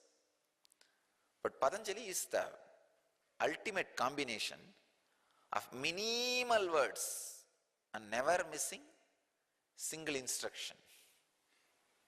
He is showing his ability to use minimal words and giving all instructions properly in the sutra. Swami Vivekananda translates the sutra as, its modifications are threefold, namely external, internal and motionless. They are regulated by place, time and number, and further they are either long or short. Swami Prabhavananda translates this sutra as, the breath may be stopped externally or internally, or checked in mid-motion and regulated according to place, time and a fixed number of moments, so that the stoppage is either protracted or brief. Swami Sachidananda translates as, the modifications of life breath are either external, internal or stationary. They are to be regulated by space, time and number and are either long or short. I'll try to translate. I think this whole today's session, I'll just translate this sutra. Because just the translation, you can make at least 100 technique from this translation. 100 pranayama techniques.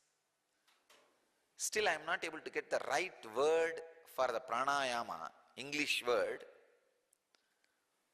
The close word can be life breath. I'll use the word life breath roughly to translate pranayama.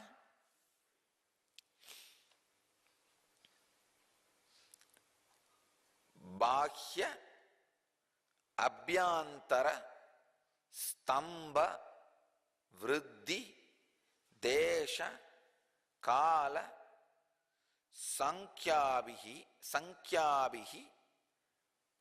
paridrishta dirgha sukshmaha.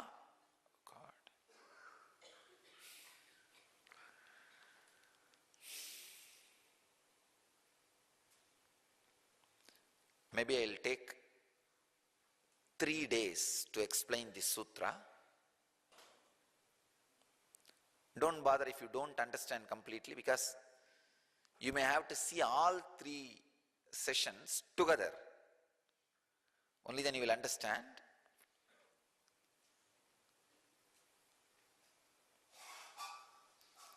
I'll explain the first part today. Bahya abhyantara stamba vrittihi.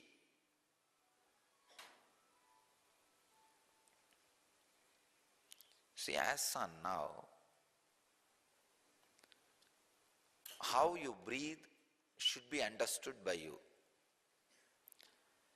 Your body is like a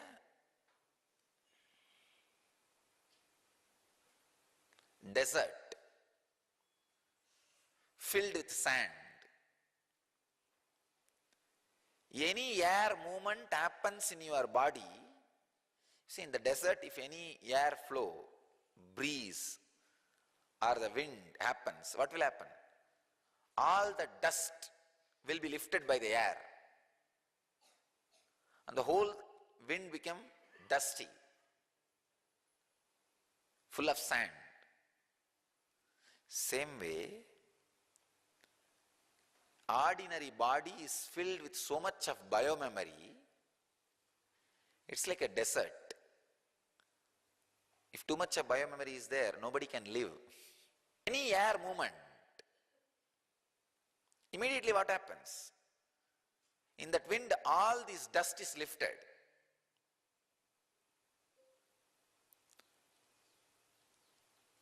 So the breathing, by its nature, awakens too many thoughts and engrams and makes you restless.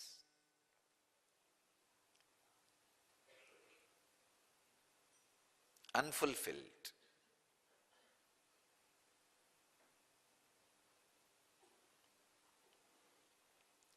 Now, what is the way that air should not awaken the dust and get contaminated? Either all the sand should become a stone, or it should become ocean. That's the only way. Either all your biomemories should become stone, means dead, once for all. It cannot be awakened by the breeze at all. See, on the huge rocks, if the air flows, what will happen? Neither the sand will be raised, nor the air will be impure. The air will be pure.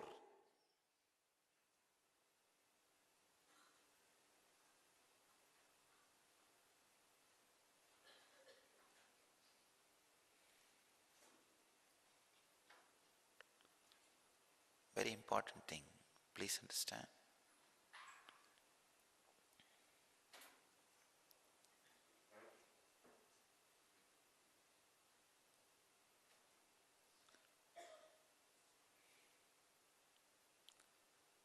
The sand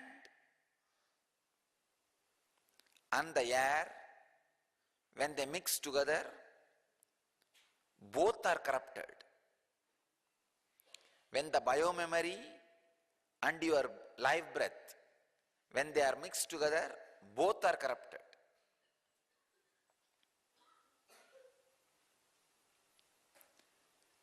If breathing happens without provoking thoughts in your inner space,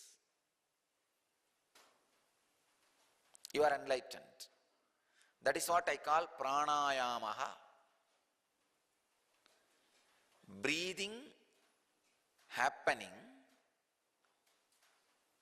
without provoking thoughts.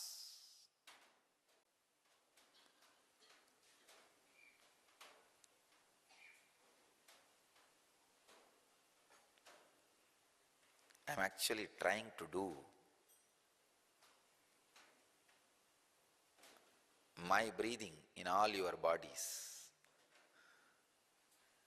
Because now I am breathing without having any thought. No thoughts are provoked in me, but I am breathing.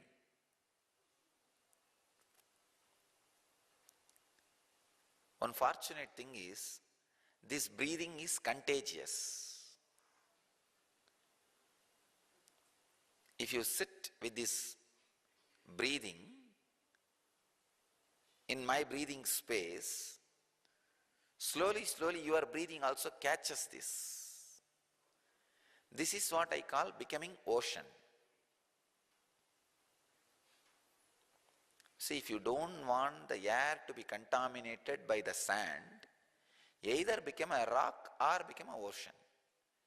Becoming rock means by your own sadhana, unclutching and integrating yourself. So no thought during breathing. That's one method. Second, if you think, no, when can sand become stone? By my practice. Or at least be one with the ocean. Just go and become one with the ocean. That's what surrendering to God.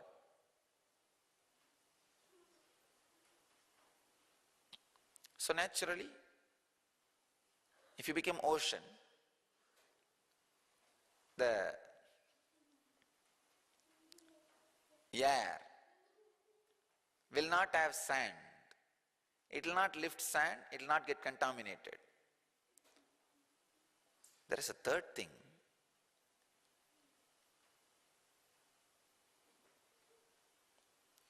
Neither you need to become rock, nor you need to go and surrender to the ocean. Suddenly, a river will start flowing over you. That is what I call grace, compassion of the Master. When the river starts flowing over you,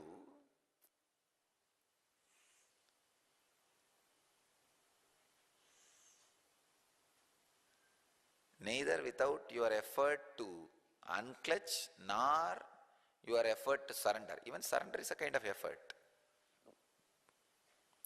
Nothing is required. Your breathing has become pure. Master's presence is like a river. When you sit in somebody's breathing space, whose breathing does not create thought in his body, your breathing also changes, and your breathing also stops creating thoughts in your body, in your biomemory.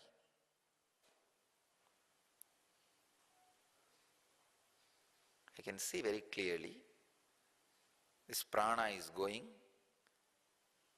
through my nostril, and it is going, taking a turn near my ajna, and whatever portion came in, it is just absorbed and goes all over the body as samana, and whatever amount of air is required to go out so that the pumping can happen, for that reason certain amount of air is sent out.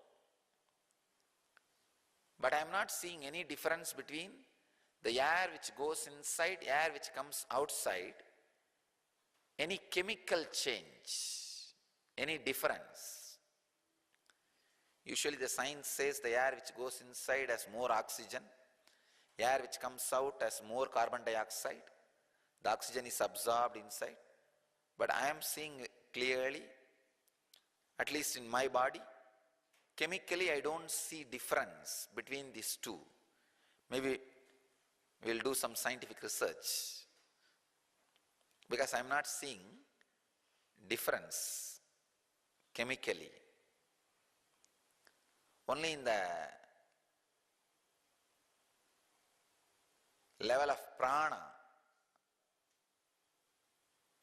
the process is happening. So whenever the air goes in and comes out without creating any thought, it is pranayamaha.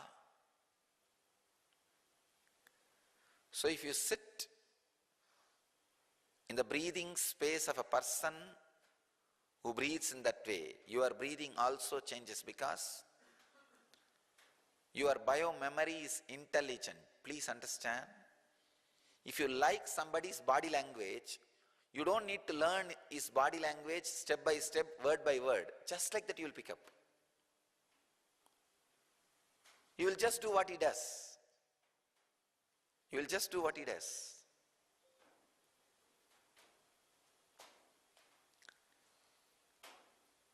Please understand.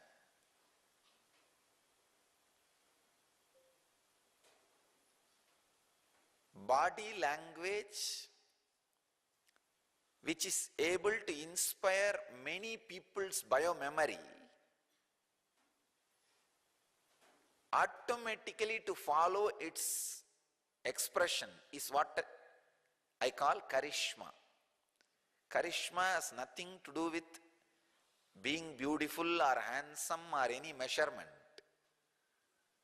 See, some of these celebrities, they don't have what you call as being handsome or beautiful and all that. But their body language has something simply which makes people follow. That is what is charisma. But understand, if you follow somebody's body language who is not complete in himself, you are entering into a most dangerous zone. Do not follow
I think the best way to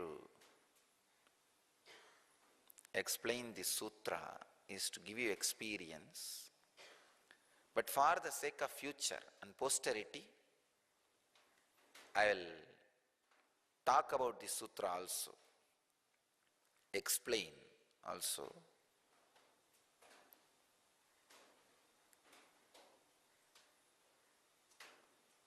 I'll give you a straight instruction how to breathe without creating a thought.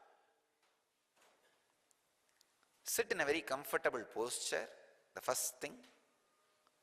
Second, just observe the breathing movement. Whenever you get a thought other than the breathing action, stop the breathing then and there. Whether you are in the process of inhaling or holding or exhaling, whatever may be the cycle happening in you, please understand, the moment you see a thought is happening other than the breathing process, see a thought like, oh, I am inhaling, I am holding, I am exhaling, that is allowed. Any thought other than the breathing process starts, stop the breathing immediately. You will see the thought will disappear. Then again allow the breathing process. Again when the thought starts, stop. I can say this is one of the most powerful pranayama process. Very powerful pranayama process I can give you. Maybe today I will stop with this one pranayama technique. I will continue on the same sutra deeper and deeper for next 2-3 days. Because this whole thing cannot be translated and given in one session. So the essence of first part of the sutra is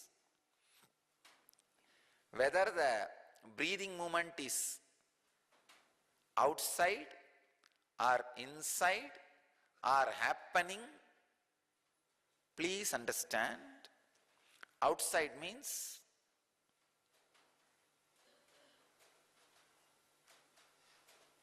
lungs are empty, air is outside. That is what is I call the outside. Inside means lungs are full, air is inside. That is what I call antara, inside. Between means the air movement is happening.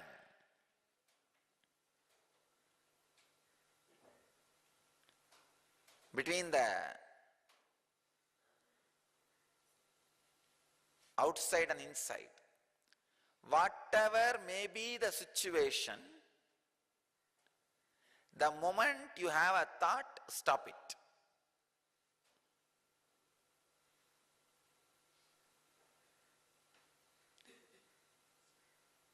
This can be a very powerful, instant technique for pranayama.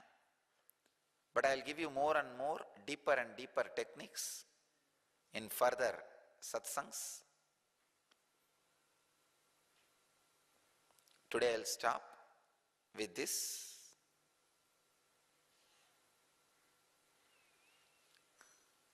Maybe you can all just sit for a few minutes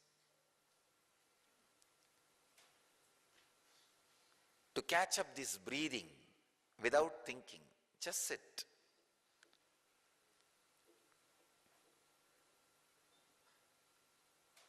Sit in Padmasana or Vajrasana and Samana Mudra.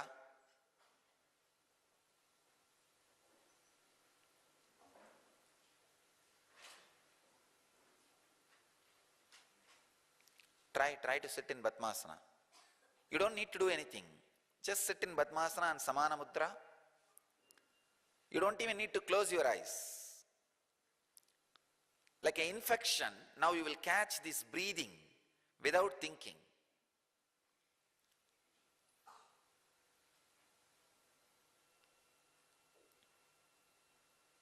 You don't need to try to control your thinking. You just sit. You can even keep your eyes open. You don't need to do any technique. No need for any technique.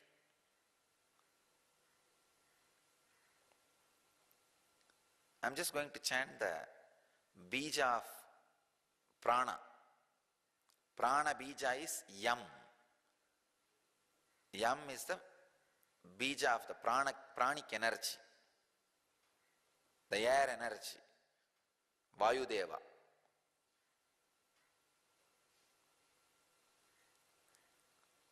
Let the prana without thinking happen in all of you.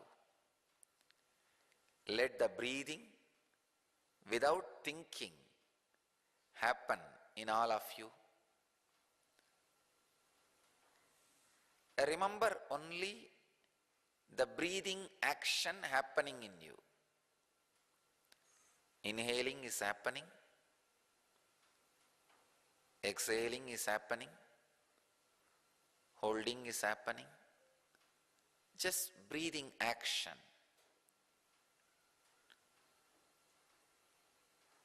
Yam.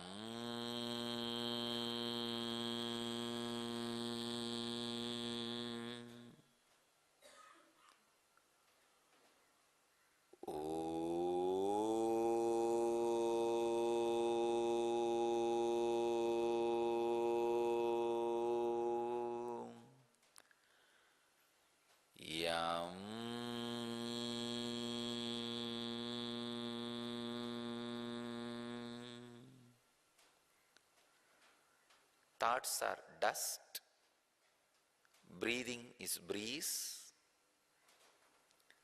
Let your body have breeze without dust. Let it have breeze without dust.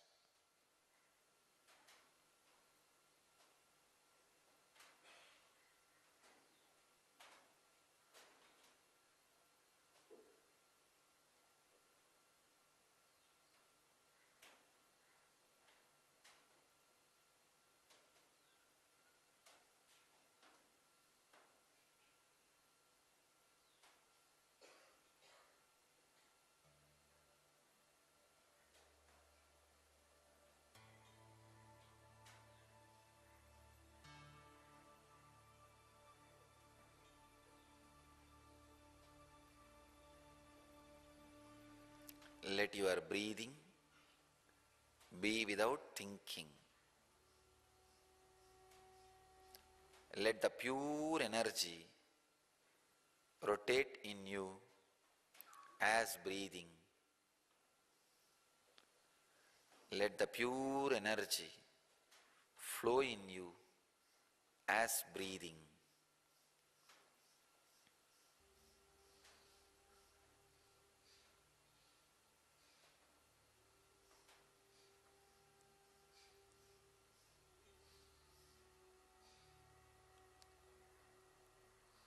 Om Yam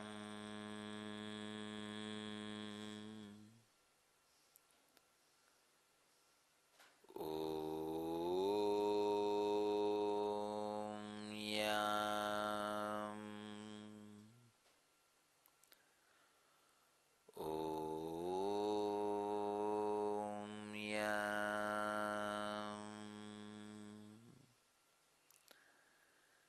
Let the pure breathing happen in your nadis. Pure breathing without thinking. Pure breathing without thoughts.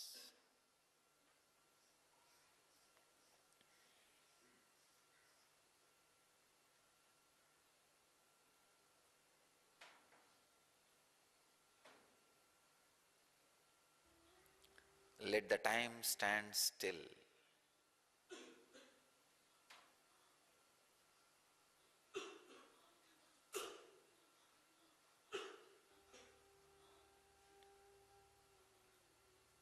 Yam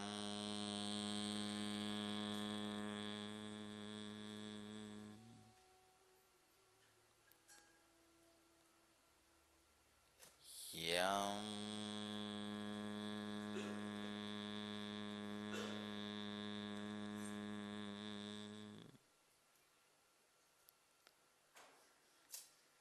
Yam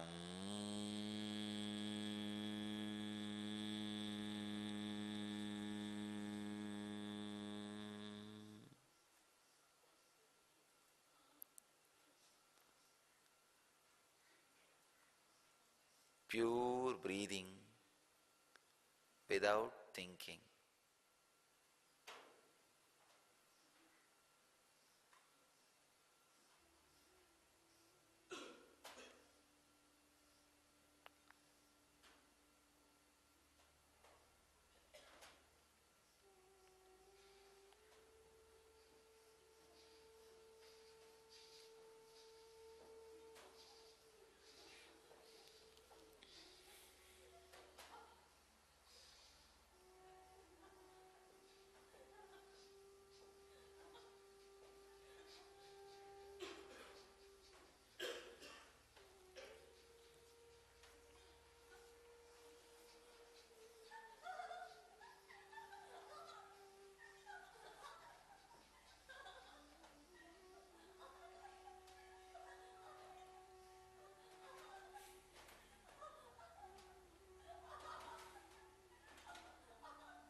No sound.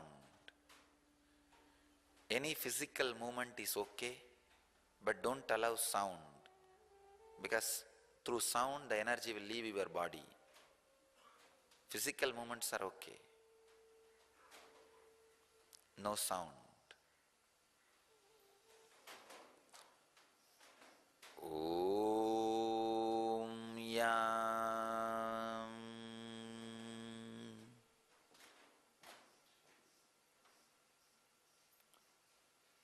Om Yam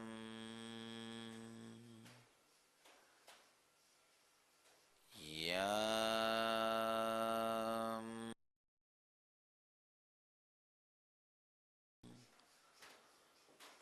Om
I bless you all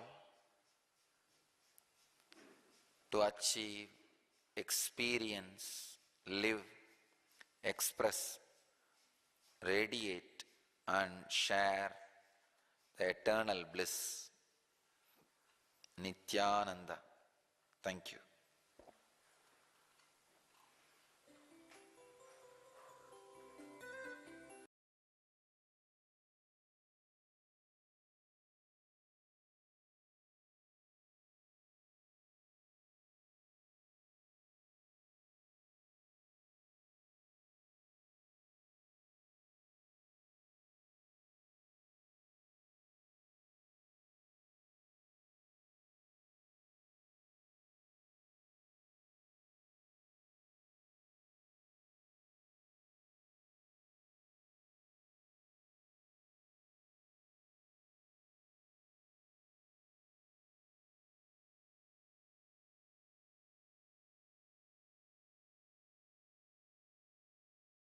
Sadashivasamarambam Shankaracharya-madhyamam Asmadacharya-paryantam Vande Guru-paramparam.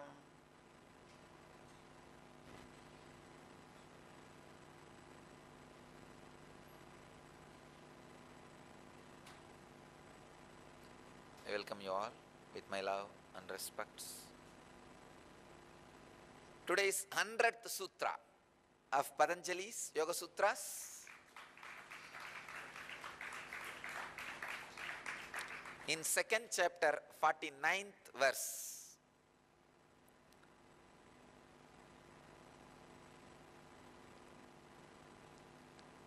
Pranayama, cessation of breathing.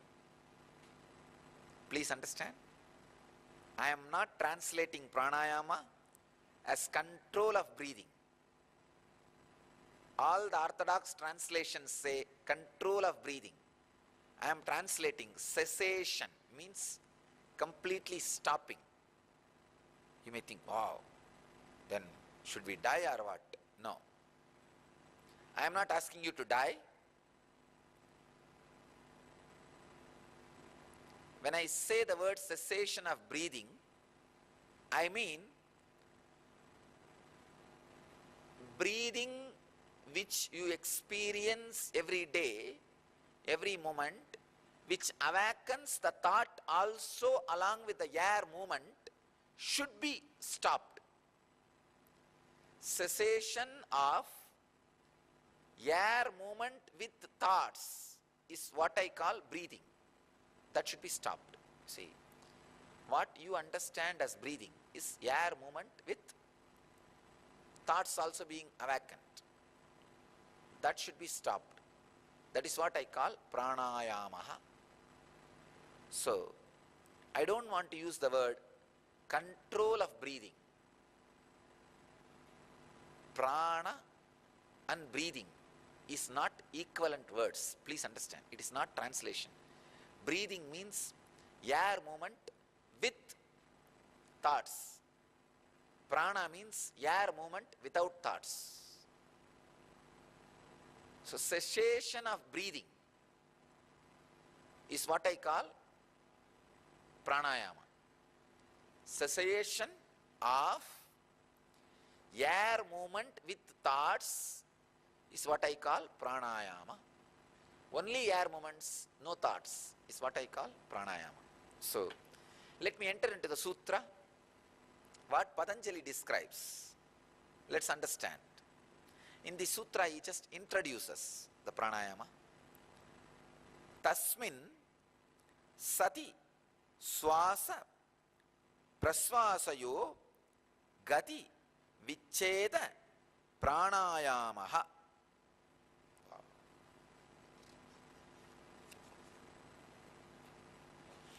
Swami Vivekananda translates the sutra as control of the motion of the exhalation and inhalation follows after this. Swami Prabhavananda translates as after mastering posture, one must practice the prana by practice control of the prana pranayama by stopping the motions of inhalation and exhalation. Swami Sachidananda translates the sutra as that firm posture being acquired, the movements of inhalation and exhalation should be controlled. This is pranayama.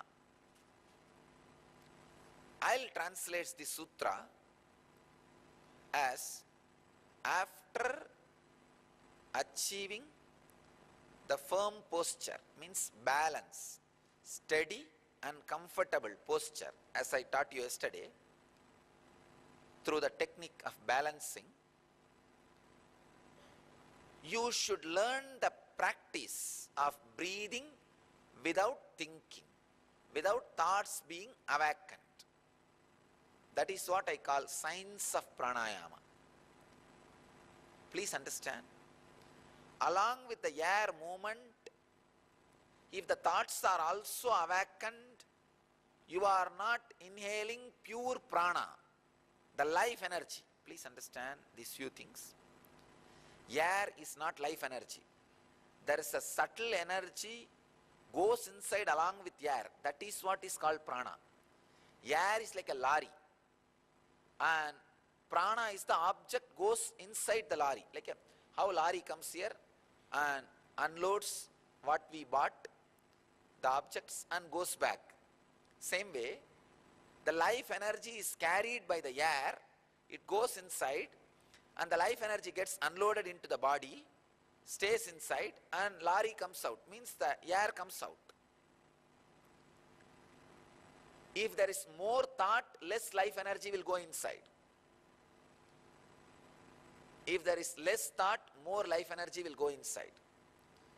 If lorry itself is too heavy and only less products can come inside, then what is the use? Lorry should be less weight and more products should come through the lorry. Otherwise, like our story of we buying vegetables, only lorries and lorries and lorries will come. In each lorry, 2 potato, 1 brinjal will come. If I ask what happened, why only lorries are coming, no vegetables, no Swamiji, we paid only for lorries. We forgot to pay for vegetables. So almost all of us are doing the same thing. Too much of air is going inside, but no prana is going inside. No life energy is coming inside. So understand, only life energy should come inside. No air. Only life energy, no air is the ideal situation. We are supposed to be having no thought but only breathing. So we are supposed to now learn the science of breathing without thinking. Please understand. Let me translate this sutra. Tasmin satishwasa prasvashayoho gativicheta pranayamaha. After mastering steady, comfortable posture, asana, through the balance technique which I taught you yesterday, now you should learn the science of exhaling and inhaling without thoughts. That is what is exactly pranayamaha. It is not just controlling the exhalation and inhalation. It is controlling the exhalation and inhalation without thoughts. That is what I call cessation of breathing. Cessation of breathing is pranayamaha.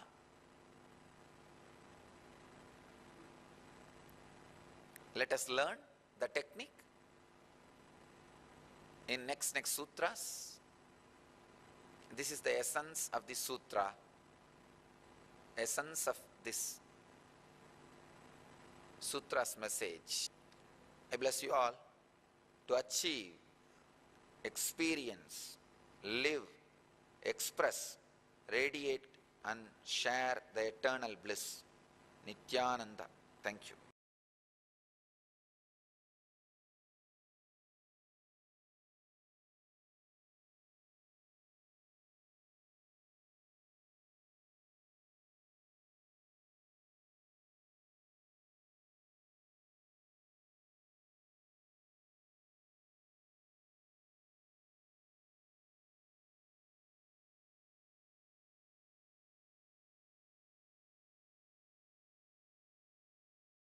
सदाशिवसमारम्भां शङ्कराचार्यमध्यमाम् अस्मदाचार्यपर्यन्तां वन्दे गुरुपरम्पराम्.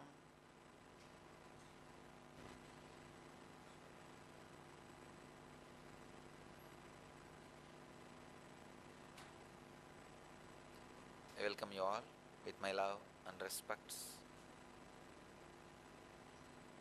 I welcome all the devotees from around the world who are sitting with us now, live in two-way and one-way. The two-way I can see. So again I wanted to remind all of you, sit either in Vajrasana or Padmasana or Sukhasana. Keep your hands in Samana Mudra and sit in a very relaxed way. Please understand, if you keep your hands in Samana Mudra, the fake levitation will not happen. In Samana Mudra, only the authentic Kundalini awakening can shake your body. The fake levitation means sometimes people get excited and body starts moving. That will not happen. I wanted you guys to experience authentic Kundalini awakening. That is why the Padmasana and Samana Mudra. If you sit in any of these three asana, Padmasana or Sukhasana or Vajrasana and Samana Mudra, that is the most difficult posture to move your body. You can see, if you sit especially in Padmasana and Samana Mudra, you can never have fake levitation. You don't need to worry, am I having fake levitation or originally I am having Kundalini awakening. If you sit in Padmasana and Samana Mudra, any movement in your body can happen only if the Kundalini is awakened. Because that's the most difficult posture for body movement. This is Madhuri from Jaipur, Rajasthan. Swamiji, I am learning physical exercise, yoga and martial arts from last 2 years. We learned some techniques in martial arts that if, like somebody hold your both hands, then how we can take out our hands easily from the other person's grip. In this technique, the person who wants to take out his hands out of the other person's hand grip will put a force in outward direction to the point where the hand is weak, towards the thumb side. Before, when I used to practice the technique and hold the other person's hand very tightly, since they know the technique, they used to take out their hands very easily. Now I am doing Nitya Dhyana and listening to live satsang regularly by your grace. Just 2 days before, on 13th January, I practiced the same technique, but nobody was able to unlock my grip. Not even batchmates of my age. In fact, the senior most in my batch was struggling to take out his hand from my grip. Is this Kundalini Shakti? And if yes, is my Kundalini Shakti has awakened? Madhuri, it is the side effect of Kundalini Shakti, no doubt. And your Kundalini is awakened, no doubt. Two things. In the martial arts, when somebody touches you, if your Kundalini energy is more than their Kundalini energy, even if you don't attack them, they will just fall. They will be completely shaken.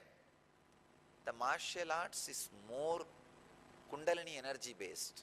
The other day I was seeing a video, a Chinese master. He did not touch even one person, but he was fighting with 20 people. All 20 were rolling on the ground. He did not touch even one person. So what you see here,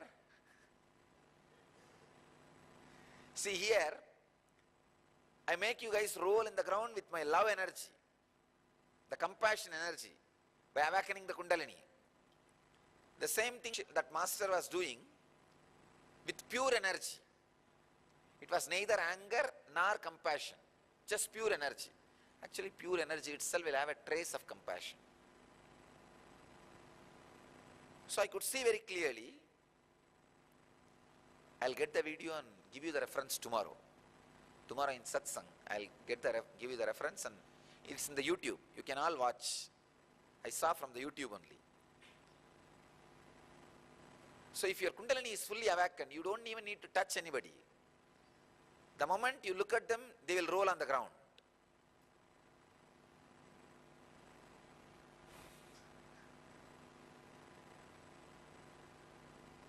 So your Kundalini is awakened. That is the reason nobody is able to unlock themselves or defeat you. Madhuri, you are in the right direction. Please enjoy.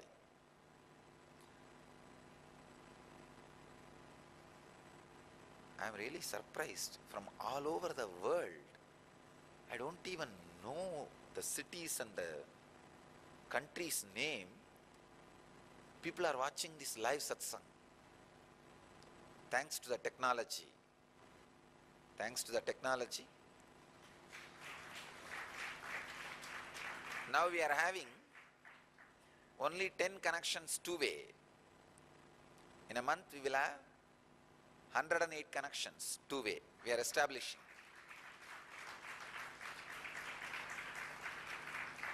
Even if some centers are able to gather 20 people, we will give them two-way connection. Because from March 2nd, 21 days, we wanted to create N effect all over the world and reduce the natural calamities and man-made calamities. Natural calamity means all the earthquake, tsunami and all those things.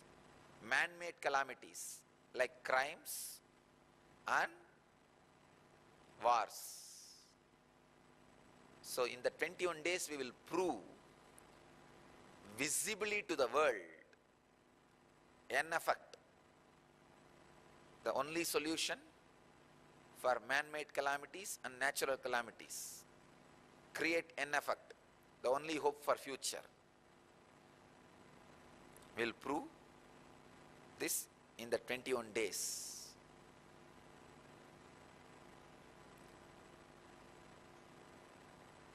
So that I request all the devotees to gather as many people as possible and meditate, practice unclenching. Those 21 days in the live satsang. And I am also going to do one more thing.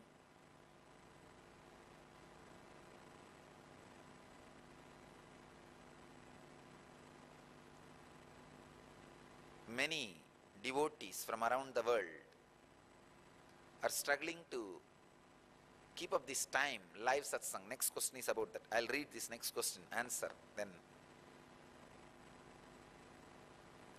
Dear Swamiji, I have two questions, please.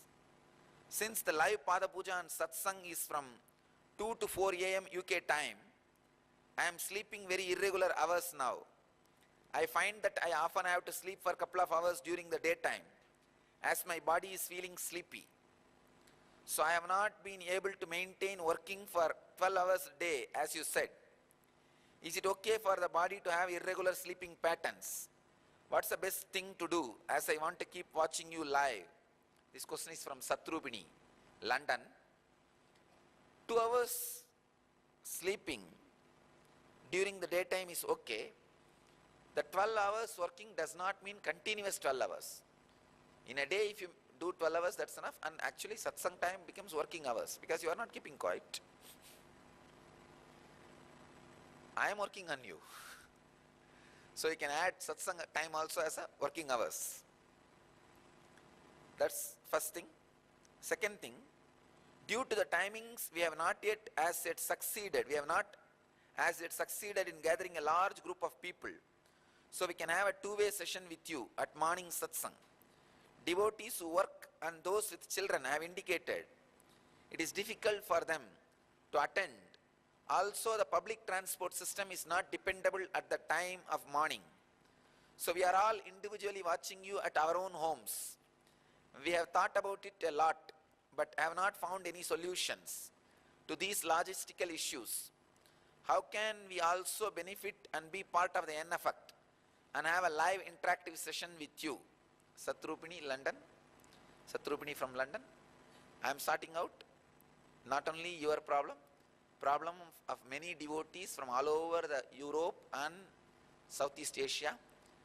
From March 2nd, we will have 2 satsangs, morning and evening. So,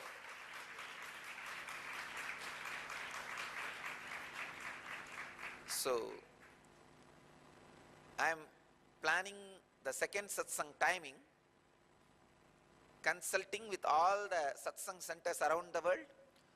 So almost all the countries will be able to attend any one of these satsang. That is the way I am working out the timings. So morning I will have one sitting, evening also I will have one sitting. If you can participate in any one, great. So the 21 days, the N effect will be, we will be having 2 satsangs live. You can sit at any one time. And we are also expanding. Suddenly the satsang centers number is exploding. So if we have 108 connections, morning 108 cities can sit with me and evening 108 cities. But no city can sit twice because we are running short of connections. So we will open the doors. All the European, Southeast Asian countries whose timings are matching with evening satsang can sit evening. And all the countries like East Coast and West Coast of USA and countries like Guadeloupe, Toronto, the North Americas, Mexico, those countries can sit in the morning satsang. Even the morning satsang time, I am taking suggestions from all the satsang centers. We will be moving the time as per the devotees' convenience around the world. So we will have 2 satsangs every day from March 2nd.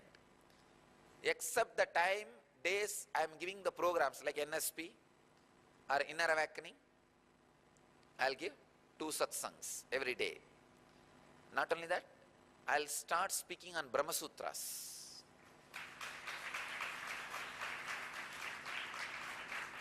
Mornings I will do on Yoga Sutras, evenings I will do on Brahma Sutras.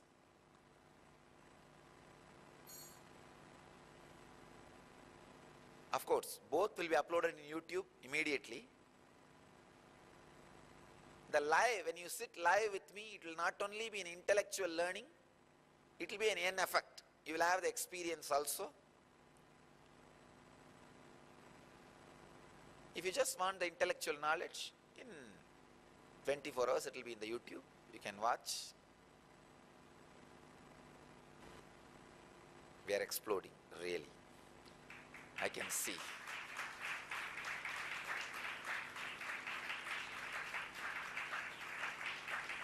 And I am really seeing in every satsang center, the people who experience the N effect, how powerful and creative they are becoming.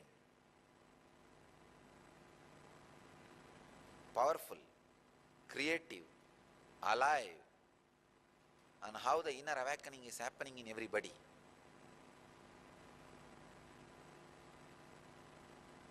Cosmos is with us.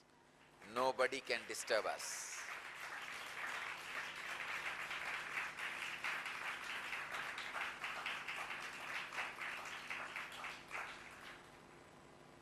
Divine is supporting us.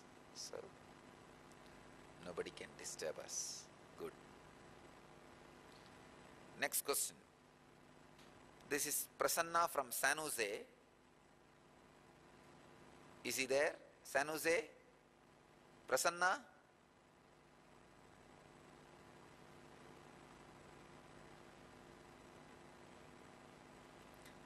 In many big festivals and religious gatherings, I have witnessed a handful of people start swaying and having involuntary motions.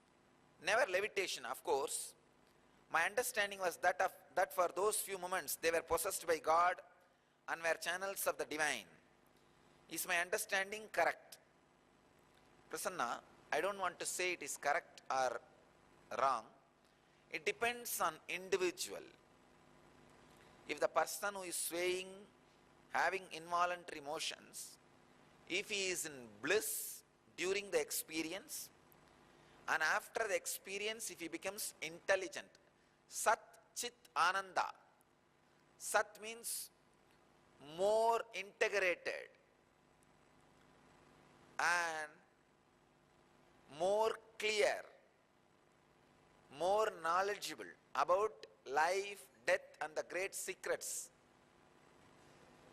of life. Okay? Having more understanding about sacred secrets.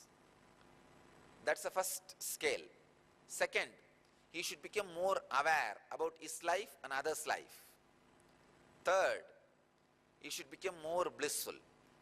If these three things, Sat, Chit, Ananda, is increasing in that person, then he is possessed by God for those few moments. If that three is not increasing, during the experience he is not blissful, and Satchit Ananda is not increasing after the experience, then it is not, he is not possessed by divine, he is just having some nervous breakdown. His nadi is having some chaotic experience. What is the difference between what we are experiencing during N effect and their experience? Please understand, Prasanna, this is the difference. If Sat Chit Ananda increases during the effect and after the effect, you are having N effect, Kundalini awakening. If that 3 is not there during the effect and after the effect, then it is nervous breakdown. So you can have, this is the right scale, not to have the fake experience, fake levitation, nervous breakdown. Sit in Samana Mudra and Batmasana. You can never have fake experience.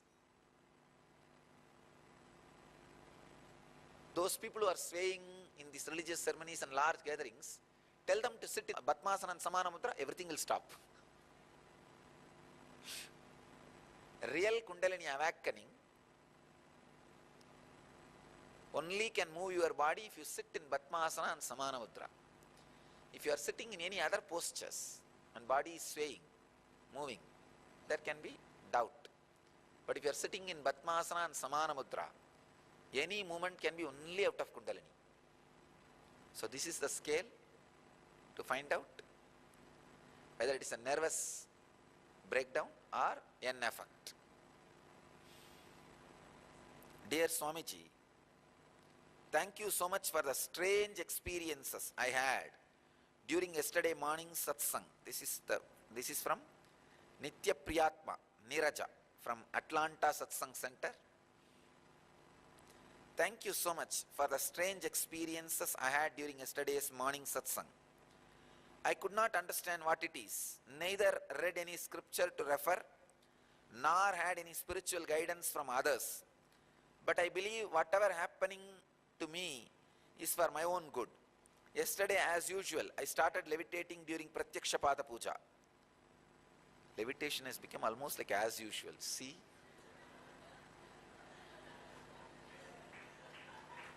Once upon a time, people used to meditate for 12 years to experience this levitation or animadi siddhis.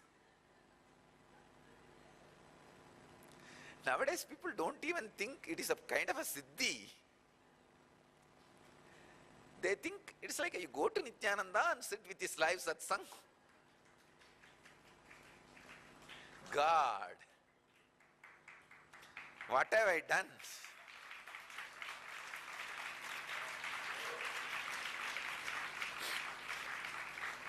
See how casually people write. As usual, I was levitating. I used to feel like this casual when I was with Raghupati Yogi, just day before yesterday. I met one of our devotee, who was the devotee of Raghupati Yogi also, great disciple of Raghupati Yogi. He is the owner of a big hotel. Even now he runs the hotel, Udupi Hotel in Thiruvannamalai. He is from very spiritual family, Ubhatyaya family, very highly spiritual person. He was a disciple of Raghupati Yogi, and he came to have my darshan. And I was sitting and talking with him all the old days, good old days. Raghupati Yogi is a very joyful, jovial person.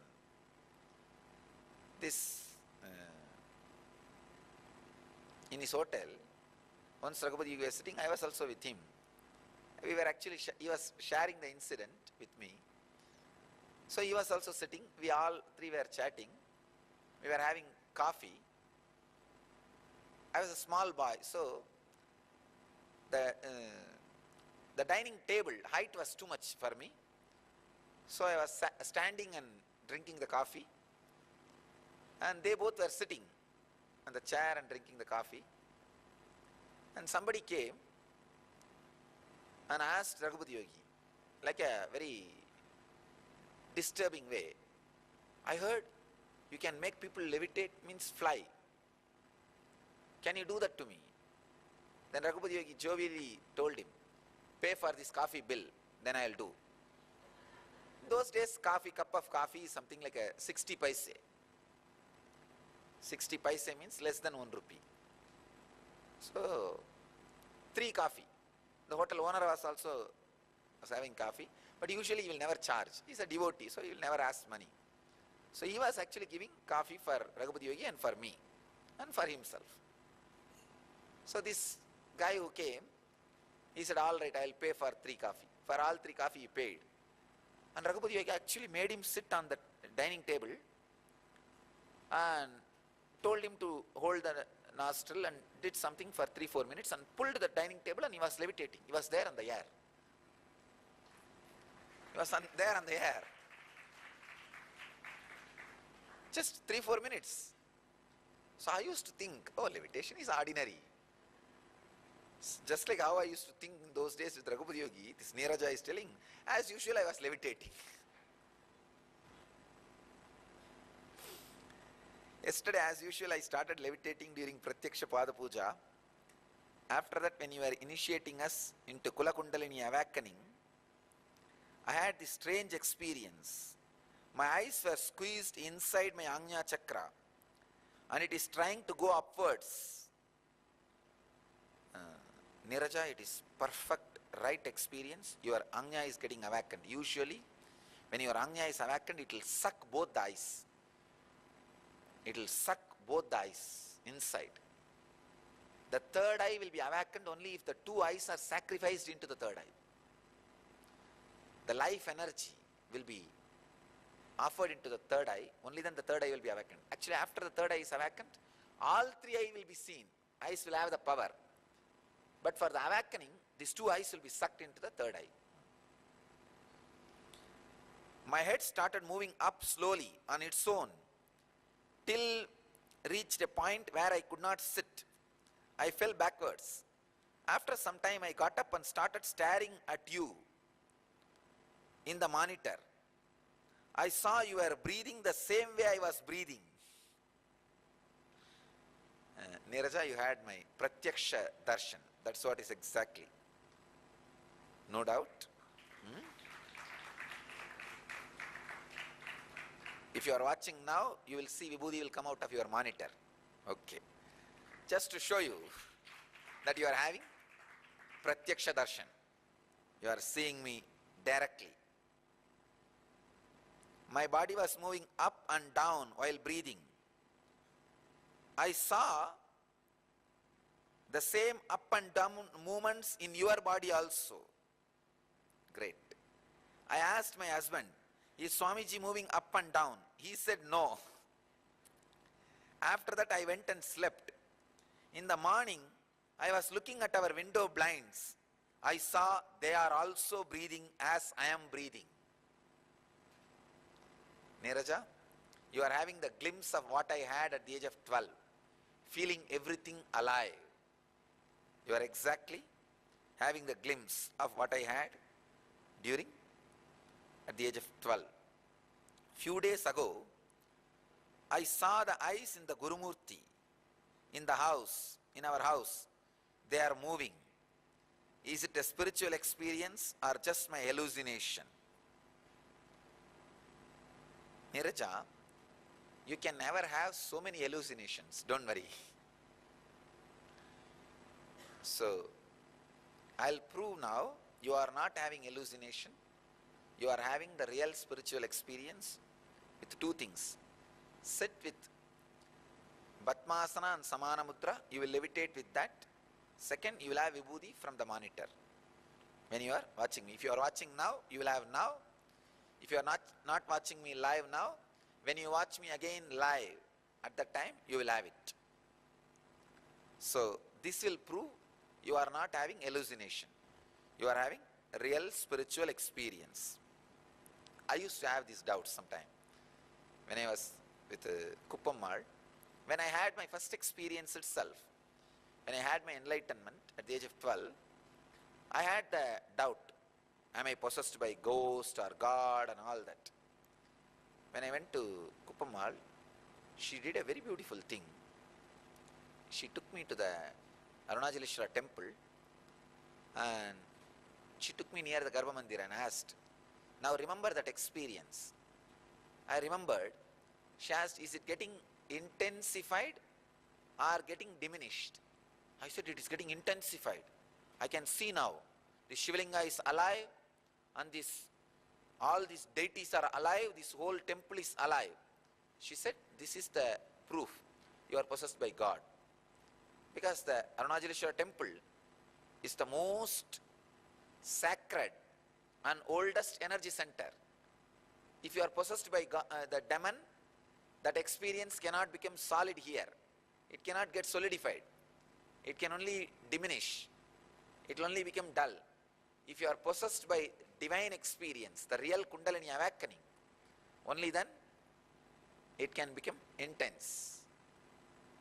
So that is the reason I always request all satsang centers to have some deity, God, the traditional Hindu deity. See, have deities like a Shiva or Vishnu or Ganesha, the traditional Hindu deities. No black magic can work in those spaces. That's the reason I insist all satsang centers to have the traditional deities.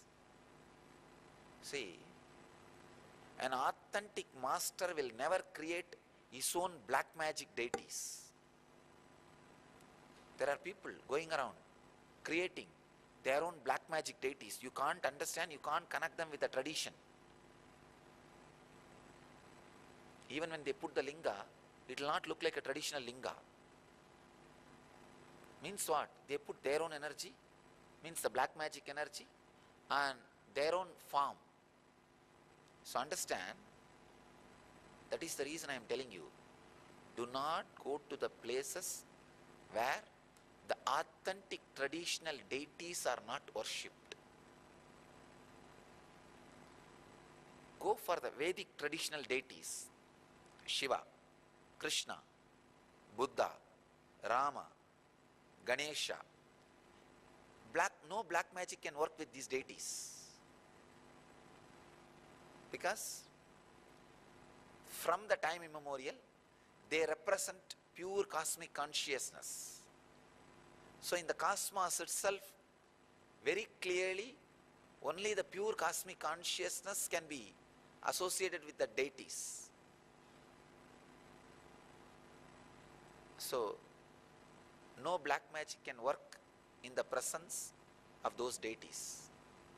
That's the reason I insist, have a Shivlinga in your center. Have Ganesha or Venkateshwara, Rama, Krishna, those deities. No black magic can work and no fake experiences can happen. I think you all understand what I mean. How these fools cheat people, creating their own kind of gods which no scriptures talk about, no tradition accepts. Because they can't infuse their black magic energy into the traditional deities. So they create their own new names and new deities. So be aware of the people who create their own names, their own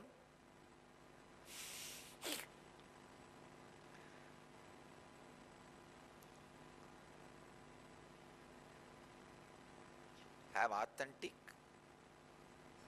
time-tested, foolproof, traditional deities. In Atlanta, only women are experiencing Kundalini awakening. They are rolling, rocking and levitating. Men are very depressed because nothing is happening to them. Niraja, don't worry, I am not biased. I will give experience to men also. They are thinking that they are not worthy of it, feeling low about themselves. They are thinking their wives are moving far away from them. Please do something for them, Swamiji. Ma Nitya Priyatma. Priyatma, I bless you. From today, men also will experience Kundalini awakening in Atlanta. Okay. Actually, it is like this. When men experience, the stability of the experience in men will be long. Women will experience very quickly, but the stability will be very less. So it's like each body has one advantage and one disadvantage. So don't worry about it.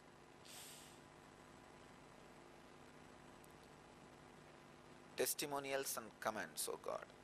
Too many letters. All right. I'll just finish these two. This is from Mukta Pushpa, San Jose. I am sure many of us went through an amazing experience during last night's session with Swamiji. I could clearly feel a very blissful silence created within each of us after the session. Since I am still swaying with a very sweet bliss today, there is something very sweet to share with you all. When Swamiji started teleporting Vibhuti, I could clearly smell Vibhuti. And also my palms had its fragrance later on when we got home. Even Harish could smell it. Even after washing my hands. And another very sweet incident. I switched my cell phone off during n-effect process. All of a sudden my phone with switched off sound started playing Vishnu Sahasranamam. Oh God.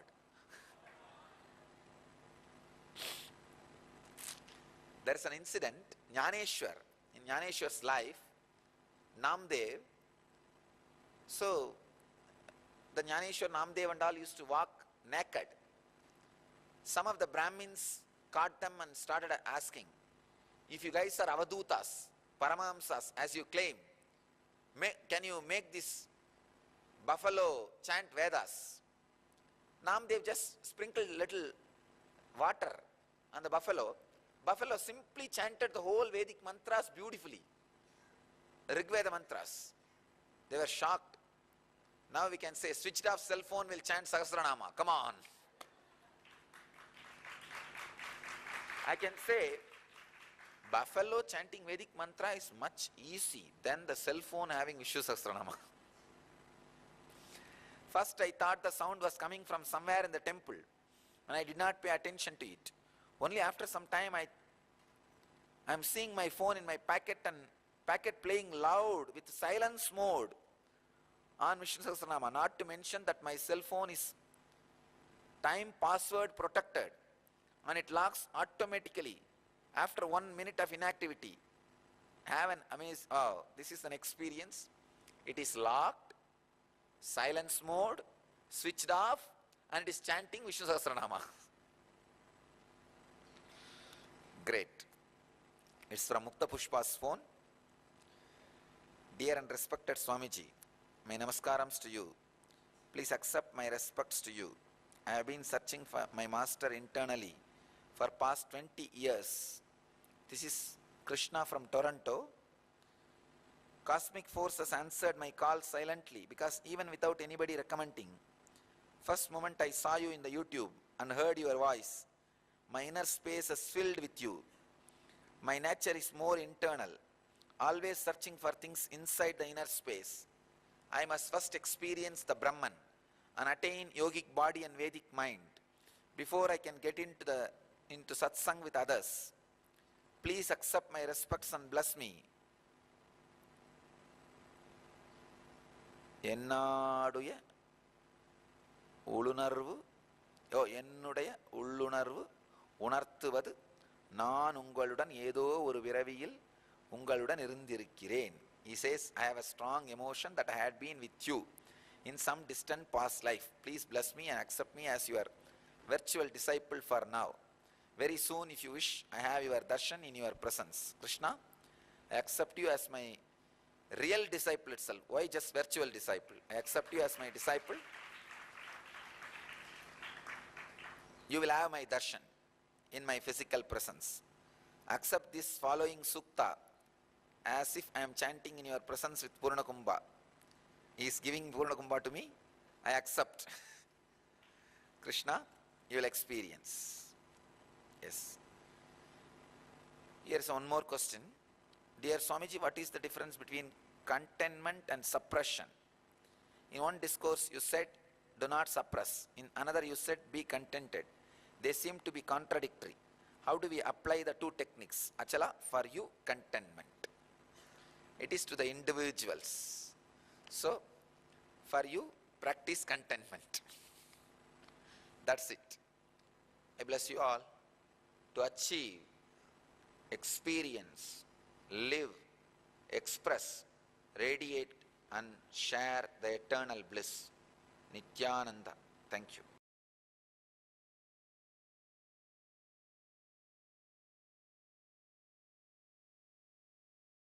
It's so easy to get your windshield replaced using SafeLight. Tell the people why you haven't done it already, my man. It started off as a chip and grew into a crack, and it just keeps going. So what do we do now? I went ahead and scheduled an appointment online at safelight.com. Told them to meet us here at the beach. Let's get started.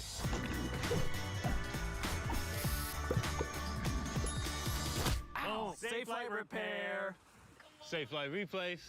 Schedule free mobile service at safelight.com. Safe Light Repair, Safe Light Replace.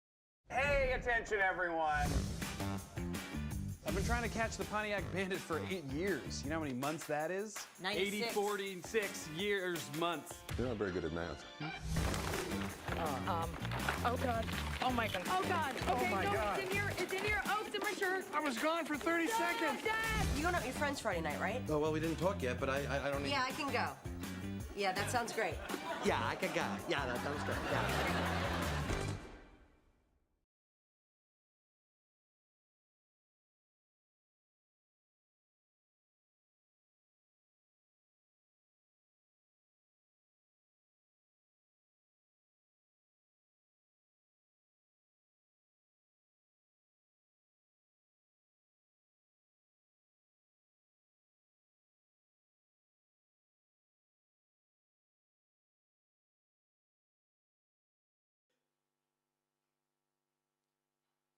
Sadashivasamarambam Shankaracharyamadhyamam Asmadacharyaparyantam Vande Guru Paramparam.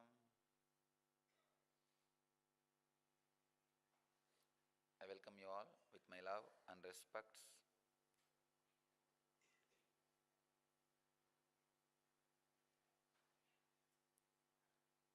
Dear devotees and disciples from all over the world,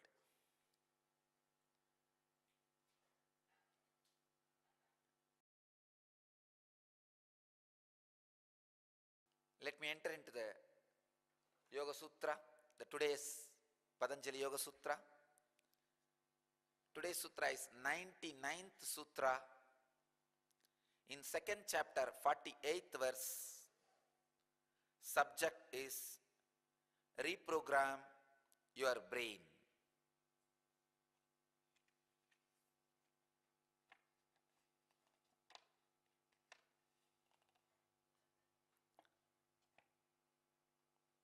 Tata dvandva anabhigataha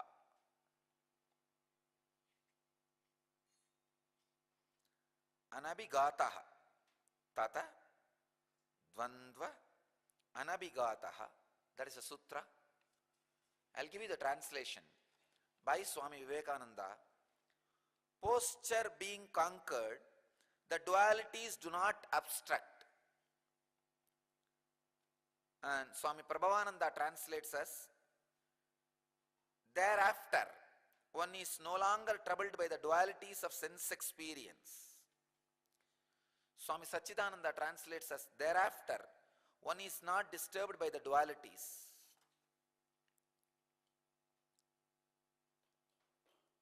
In the sutra, Patanjali tries to explain how, after conquering the posture, the pain and pleasure of the body is conquered. You are no more caught by it. Please understand. The last sutra I have detailed way explained how to conquer posture. Sukham stiram asanam. Steady and comfortable. Now I will give you a technique. I will make you do that.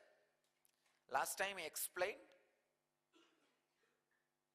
the theory of being steady and comfortable. Stiram, sukham. Now I will give you the exact technique. Please understand. I will give the instruction for the technique.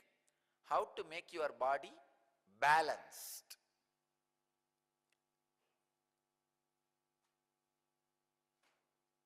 After giving the instruction, I will explain step by step how keeping the body balanced takes you beyond pain and pleasure. See, if you keep the body balanced, you know you will not have pain. You will have the stable, steady posture. You may be wondering, how can that take me beyond pleasure? Actually, when you keep the body balanced, the intense, innate, inside pleasure gets awakened. Please understand, your muscle, by its nature, creates pleasure just because it is alive. I don't know how you are going to catch what I am saying. If the life force is infused into the muscle, if the muscle is aware that it is alive, it will create pleasure. So when you balance your body, the life force is experienced inside muscle, which leads to intense inner pleasure, which takes you beyond the outer pleasure. J. Krishnamurti says, when you enjoy any pleasure, just be aware.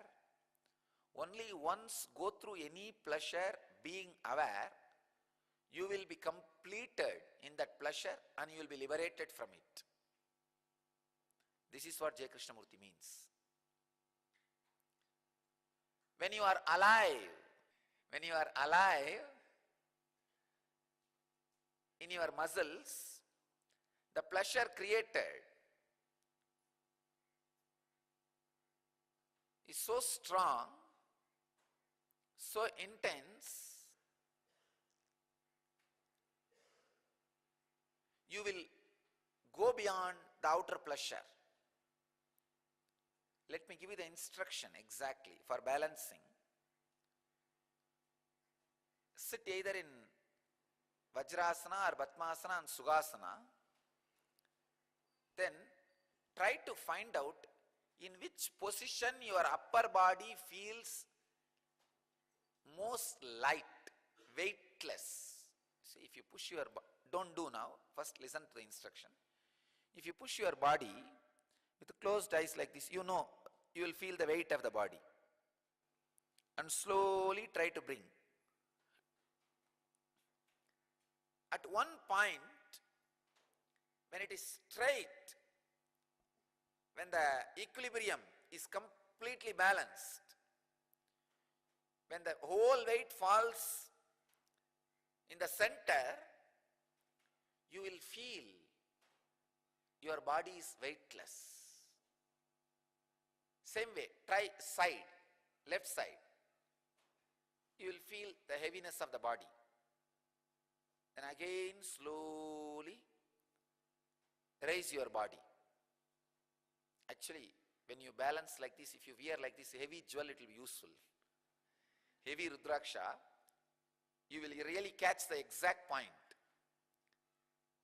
It's one more use of energy beads. If you balance, at one point you will see, again your body is weightless. Push the body to the right side. Again, start step by step with deep awareness. Bring your body slowly. At one point, you will see, wow, I am weightless. Same way back side. Slowly bring. At one point, you will feel you are weightless. Try this in all four directions. You will find the balance posture for you. It may take totally 3 to 4 minutes. That's it, nothing else. You need to bend to the front. Feel the heaviness of the body and slowly push it back. You need to bend side. Feel the weight and slowly push it to the center, and this side and back side. Any direction in these four, any direction you can start, but you need to do from all four. Only then you will find out that balance point for you. Only then you will find out the balance point for you. Please understand. The moment you find out your balance point and be centered, immediately you will see there is no pain. You can sit for any number of hours. Actually, next 4 days, all the NSP participants, you can see. Practically, I will be sitting with you around 10 hours. You will not see me having any discomfort and uncomfort. You will see exactly me sitting in the same posture. You can note. Next 4 days, you can see. I will be sitting exactly in the same posture, 10 hours a day with you all. At least 10 hours a day. You will not see me having any discomfort, uncomfort, anything. Last 10 years, at least 10,000 hours I would have sat in the same posture. No discomfort, no uncomfort, no pain, nothing. Your body will master the posture.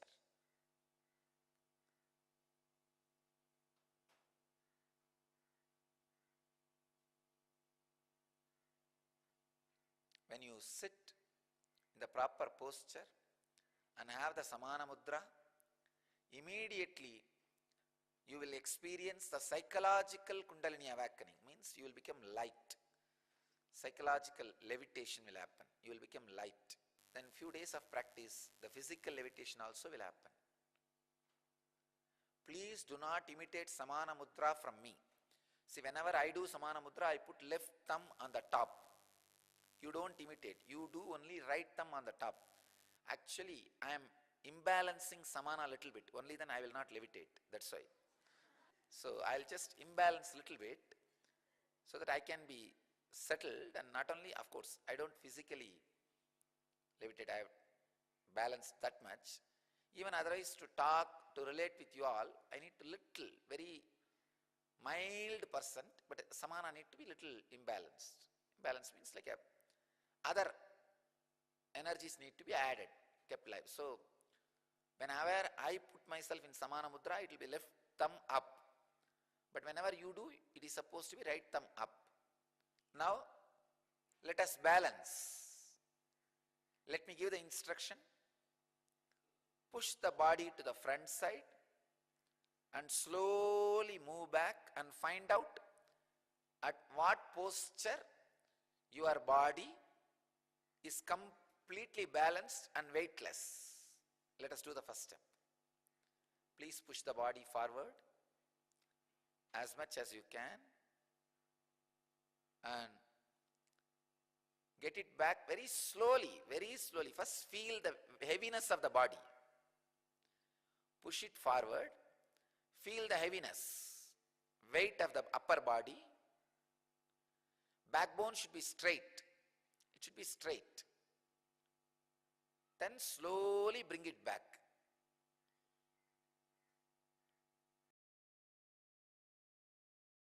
Please try this balancing.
Then push the body left side now.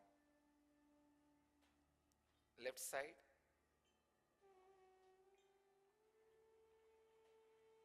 Feel the heaviness, weight of the body and slowly bring it back. Find out the center in which body is weightless.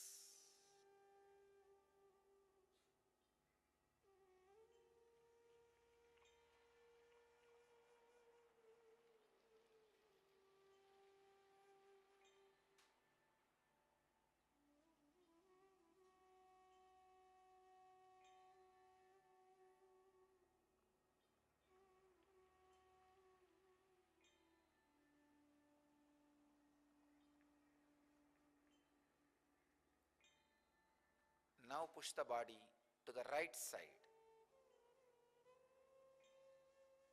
Fully, completely. Push it as much as you can. Slowly.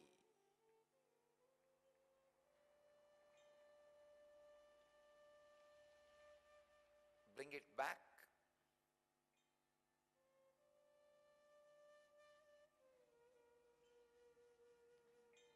To the center.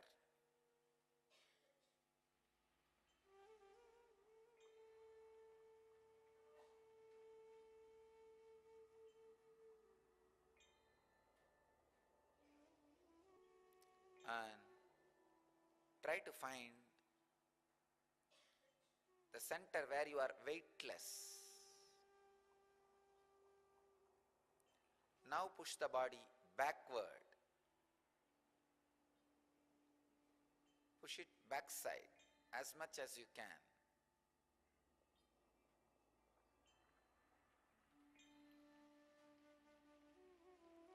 Bring it back very slowly with the awareness.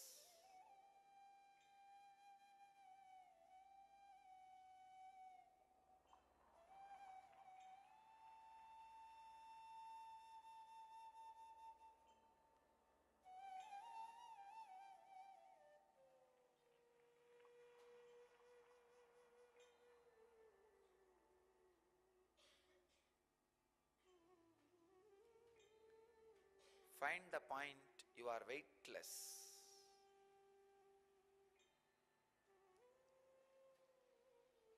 If you want, you can take few more seconds and try once more from any direction you want. Right or left or back or front.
Now let us understand what Patanjali means by tata dvandva anabhigataha.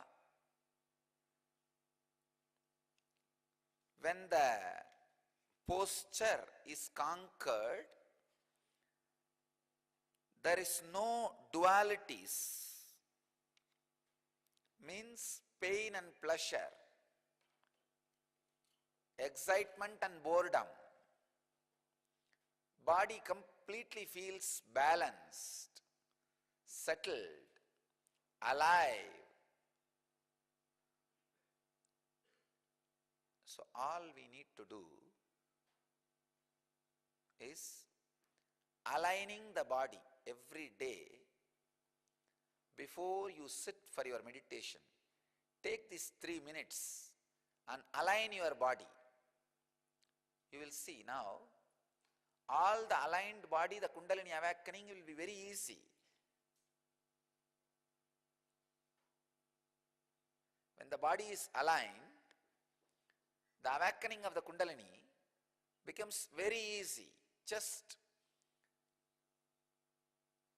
the backbone structure is such, the energy very easily flows from center to center to the crown.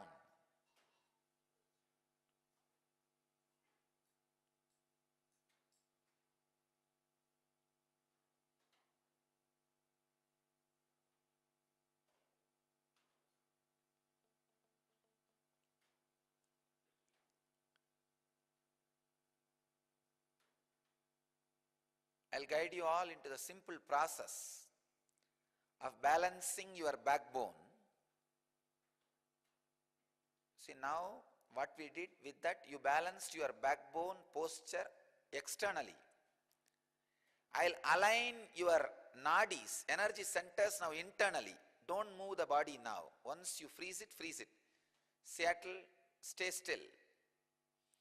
Once you freeze, then just be still. If your body moves because of the Kundalini awakening, then it is okay. You yourself don't move in an ordinary way.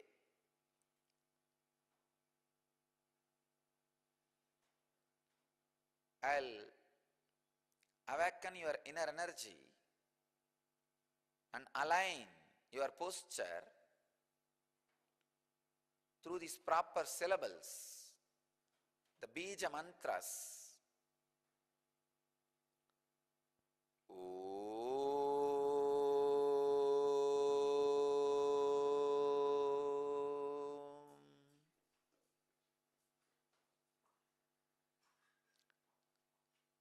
Let your root center be completely awakened. Let the Kula Kundalini Mahashakti in your root center be awakened. Let the Ganesha Mahadeva, who is stable in your root center, be alive.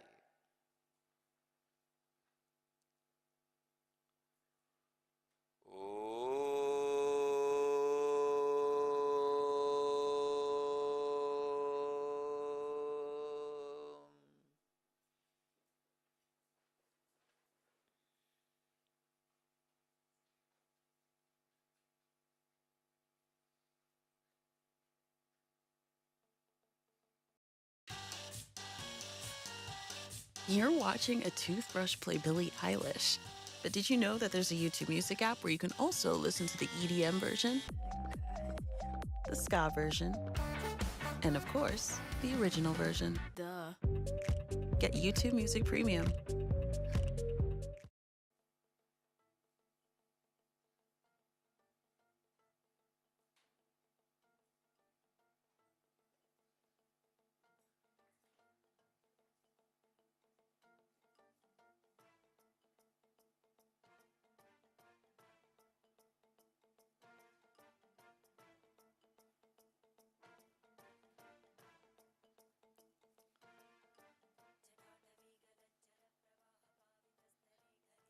Let the Kundalini Shakti in your Swadhisthana, being center, be alive and awakened.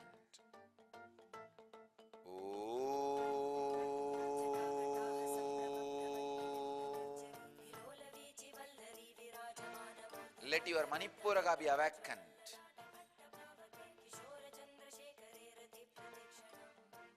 Let the Kundalini Shakti align itself and flow towards the crown center. Let it reach the crown center and experience the communion with Sadashiva, Maheshwara.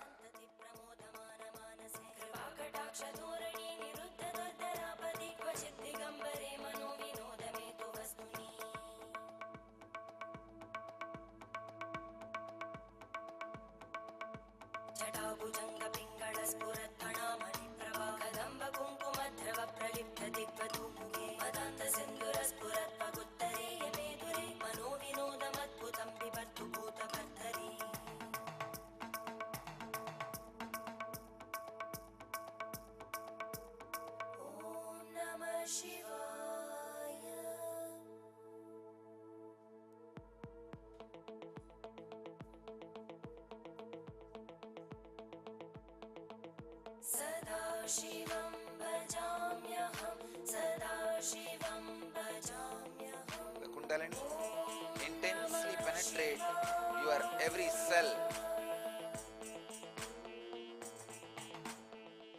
Your cell energy, let it become alive and active. Let your bioenergy overflow in your body.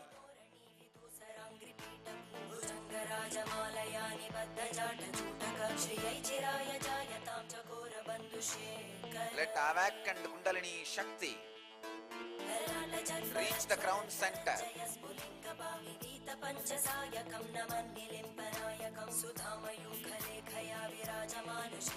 At the crown center, feel the overflowing energy and bliss. कराल भाल वट्टिका दगद् दगद् दगज्ज्वल धनञ्जयाहुति कृत प्रचण्ड पञ्चसायके धराधरेन्द्र नन्दिनी कुचाग्र चित्र पत्रकार कल्पनैक शिल्पिनी त्रिलोचने रतिर्ममा नवीन मेघमण्डली निरुद्ध दुर्धर स्फुरत् कुहूनिशीतिनी तम प्रबन्ध बद्ध कन्दर निलिम्ब निर्झरीधरस्तनोतु कृत्ति सिन्धुर कलानिधान बन्धुर श्रियं जगद्दुरन्दर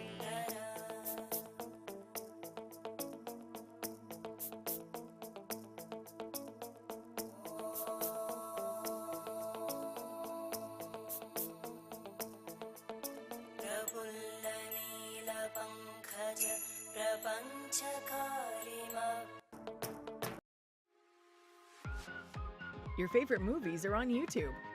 Catch the latest releases from Max, Paramount Plus, Stars, and more. Find your favorite movies and TV on YouTube.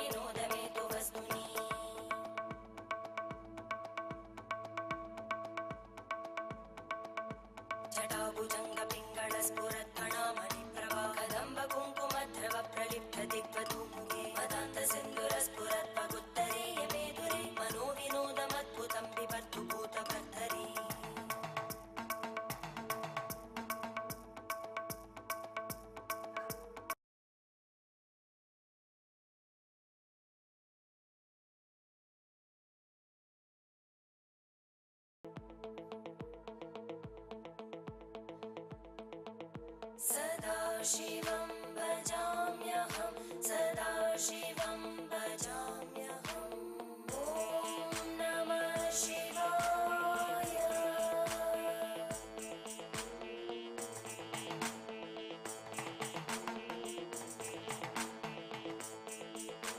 सहस्रलोचन प्रभृत्य शेषलेखशेखर प्रसूलधूलिधोरणि विदूसराङ्घ्रिपीठ भुजङ्गराजमालया निबद्धजाटचूटक श्रियै चिराय जायतां चकोरबन्धुशेखर ललाटजन्मरज्ज्वल धनञ्जय स्फुलिङ्गपाविदीत पञ्चसायकं नमन्निलिम्बनायकं सुधामयूखलेखया विराजमान शेखरं महाकपालि सम्पदे शिरोजटालमस्तु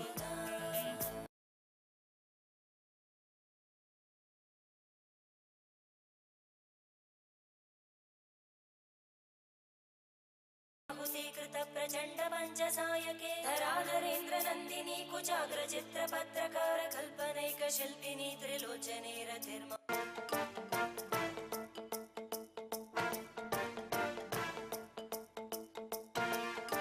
जटाटवी गलज्जल प्रवाह पावितस्थले घरेव लम्ब्य लम्बिताम्बुजङ्गतुङ्गमालिकां ढमड्ढमड्ढमड्ढमन्निनादमड्ढमर्वयं चकार चण्डताण्डवं तनोतु न शिव शिवम्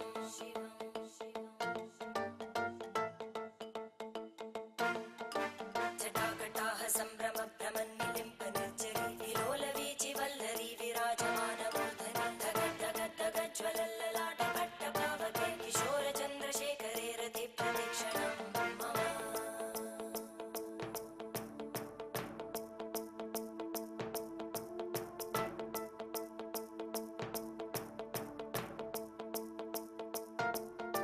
धराधरेन्द्र नन्दिनी विलासबन्धु बन्धुर स्फुरद्दिगन्त सन्तति प्रमोदमान मानसे कृपाकटाक्ष धोरणी निरुद्ध दुर्धरापदि क्वचित् दिगम्बरे मनो विनोद मे तु वस्तुनि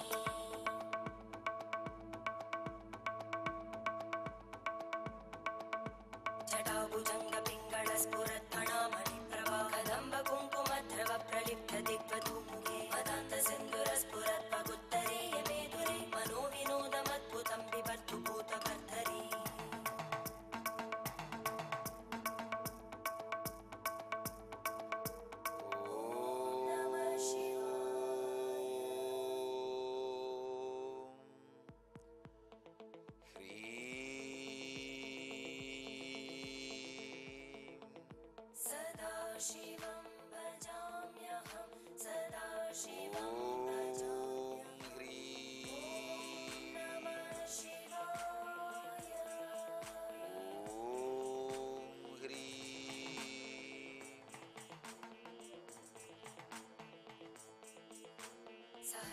वचन प्रवृत्य शेषलेख शेखर प्रसूल धूलि धोरणि विदूसराङ्घ्रि पीठ भुजङ्ग राजमालया निबद्ध जाट चूटक श्रियै चिराय जायतां चकोर बन्धुशेखर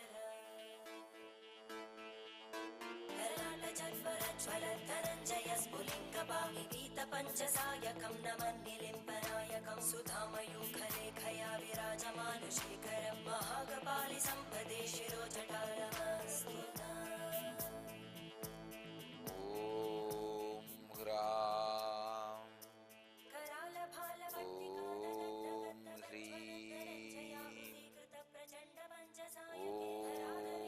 Namah Shivaya. Om Namah Shivaya. Om Namah Shivaya.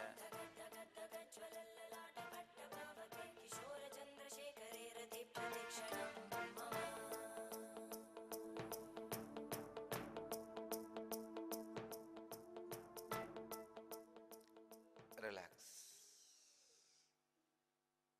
I bless you all. Live, radiate, share the eternal bliss, Nityananda. Thank you.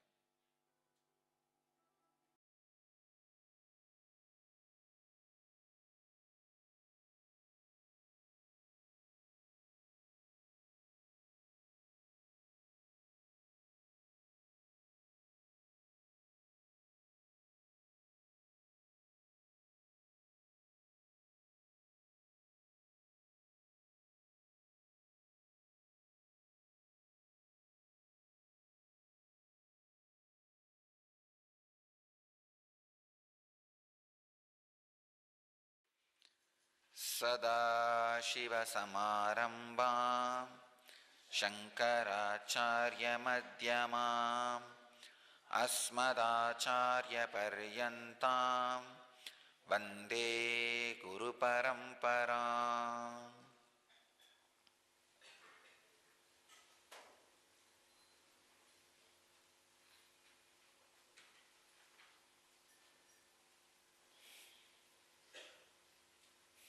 I welcome you all with my love and respects. I welcome all the devotees from around the world who are sitting with us to create the N effect and experience N effect. Experience and share the N effect. Before entering into the satsang, I wanted to ask any devotees around the world who are sitting with us, who are experiencing Kundalini inside your Samana Mudra hand. If you have Vibhuti, just see and share that Vibhuti with the people who are sick, who have come for healing in your center. Any of you guys already Vibhuti has materialized? Can you raise your hand? Or continue to sit now? Before this end of this satsang, the people who are experiencing levitation, Kundalini awakening, you will see Vibhuti in your hands, inside your hands. I could see very clearly the intense connection, the presence of the Master is happening with all the people who are experiencing levitation.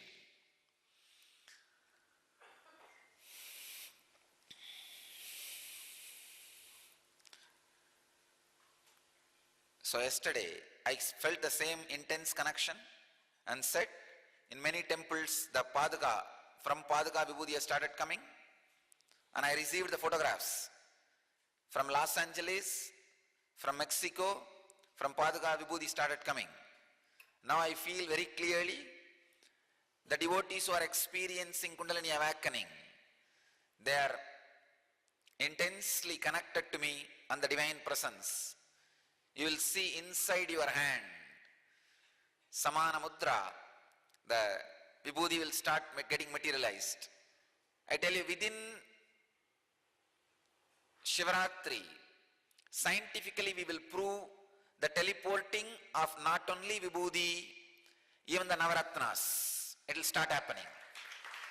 I could see very clearly by Shivaratri, people are sitting and experiencing levitation. the Kundalini experience inside your hand. The materialization, teleporting of the Navaratnas and Vibhuti, all the objects will start happening. We are entering into a different zone. The people who are sitting in the physical presence also, sit in Samana Mudra. You may have Vibhuti now in your Samana Mudra.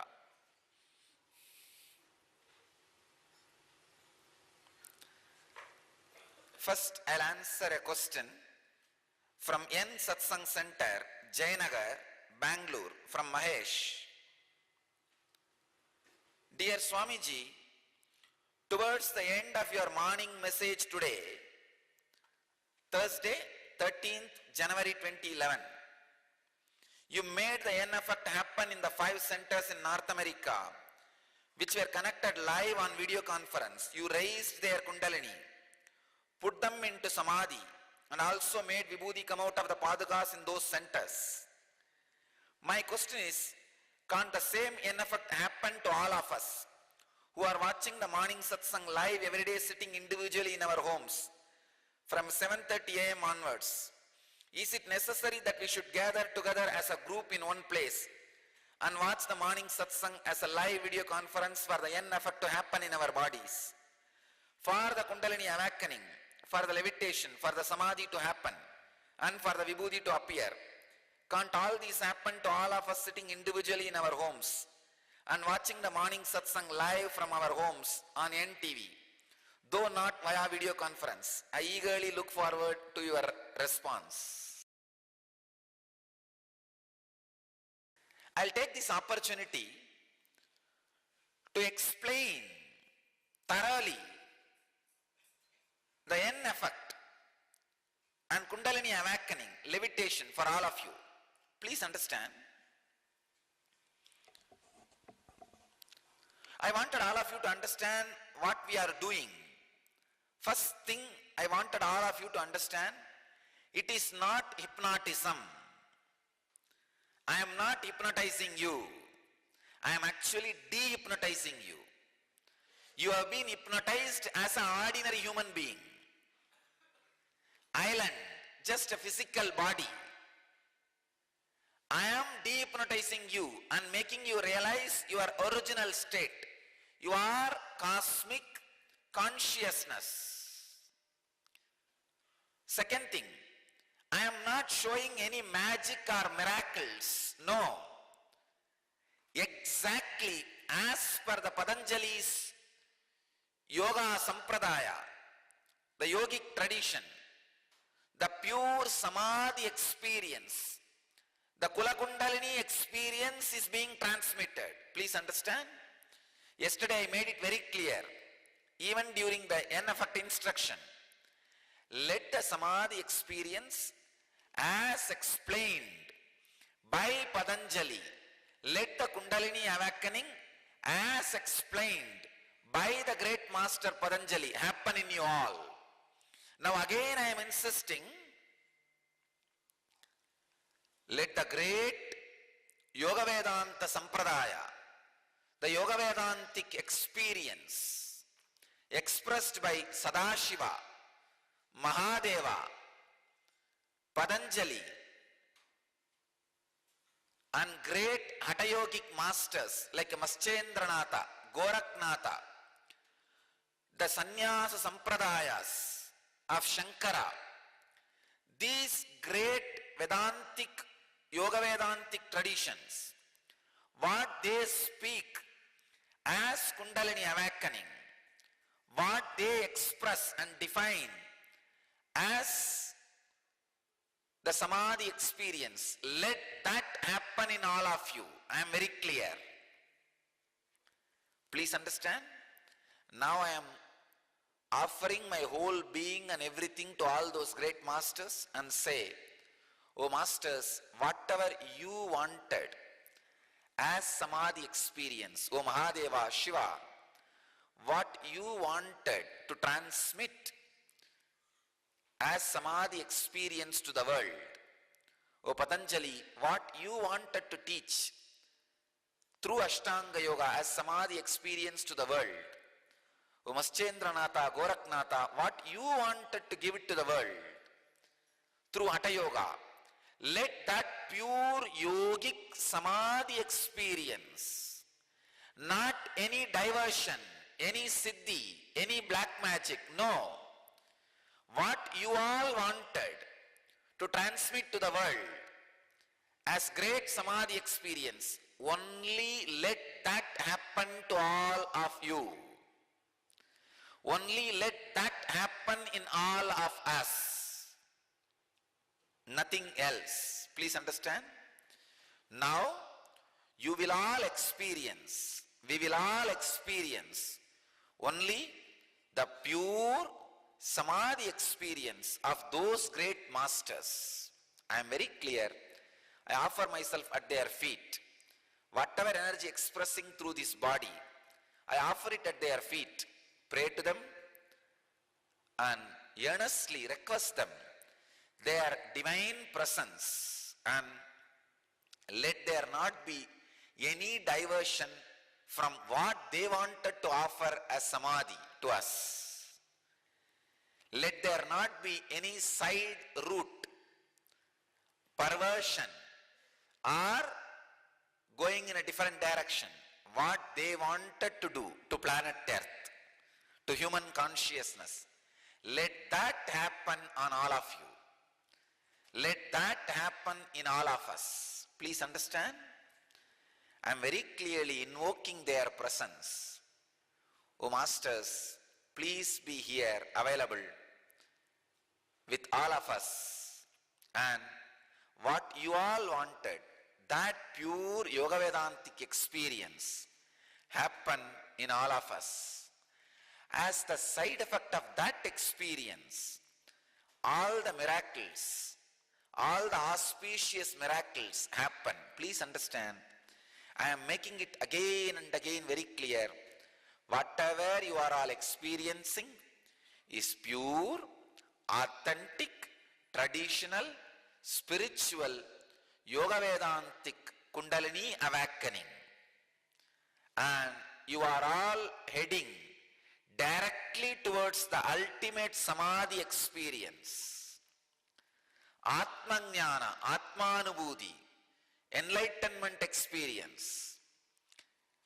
I am not doing any magic, miracle, hypnotism.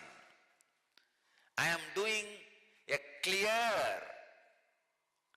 authentic, ancient, time-tested, foolproof method of awakening the Kundalini Shakti and leading you all to Samadhi as per the Yoga Vedantic tradition.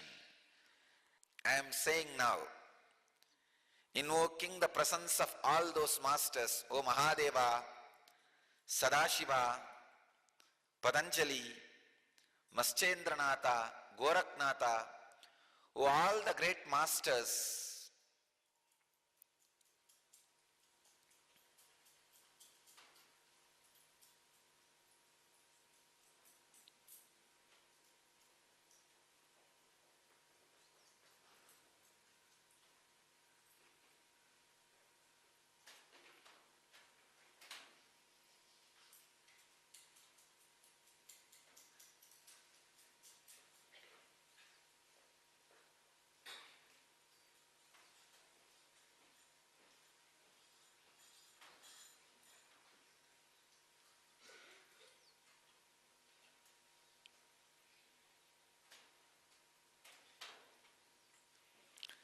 I request all those masters to be present here and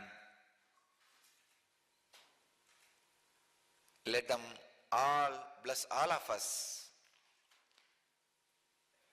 Let the pure Yoga Vedantic Samadhi experience, an awakening of the Kundalini as they wanted, happen in all of us.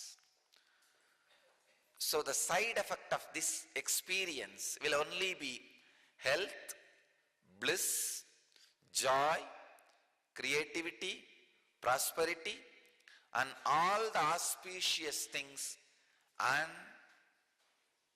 the highest conscious experience enlightenment itself.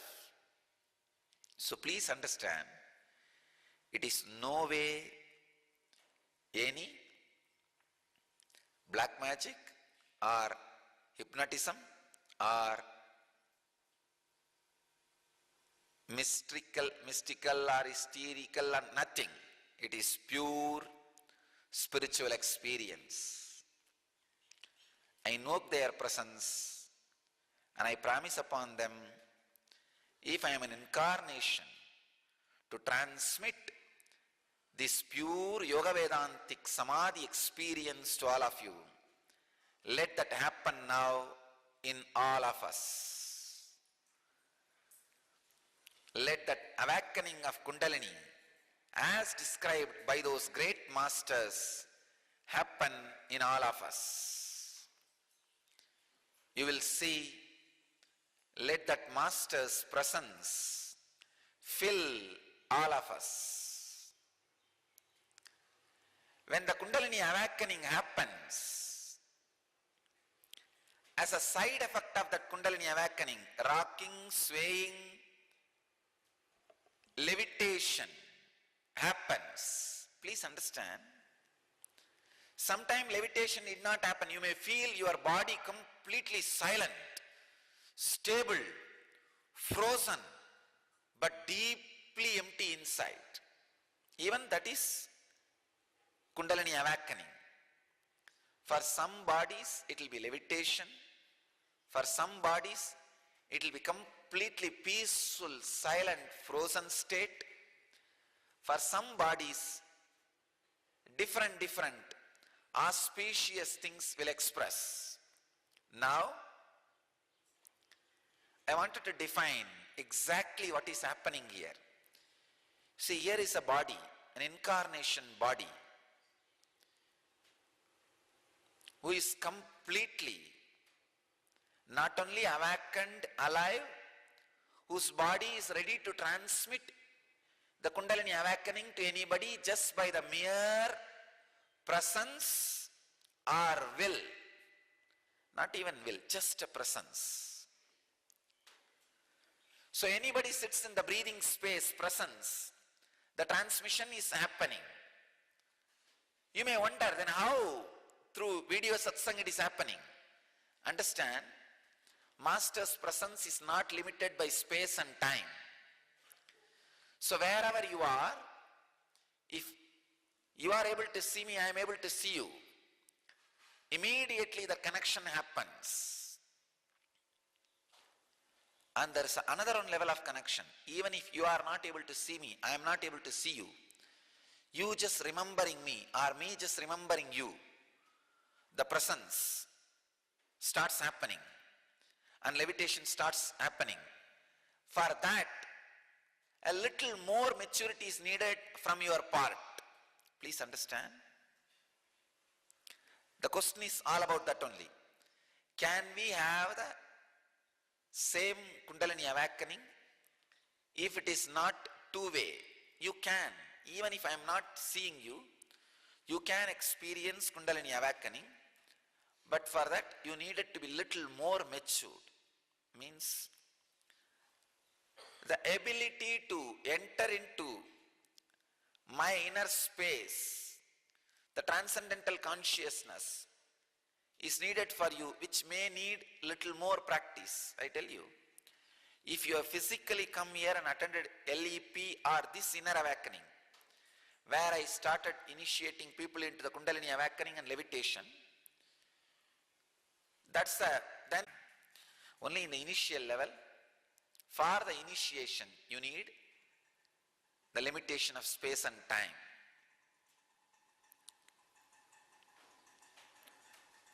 So exactly, when the Kundalini Shakti, your inner potential energy, your bioenergy, inner potential bioenergy, when it is awakened by the Master's presence and blessings, so many auspicious things starts happening in your system. Just yesterday, we received some of the scientific research we did on inner awakening. They say 1300%, 13 times the cell energy, the biocell energy is awakened in human beings during this Kundalini awakening, during this N effect. Please understand, 1300%, 13 times than normal human beings. Second fact they are saying, even the people who did not participate in the process just sat in my presence volunteering.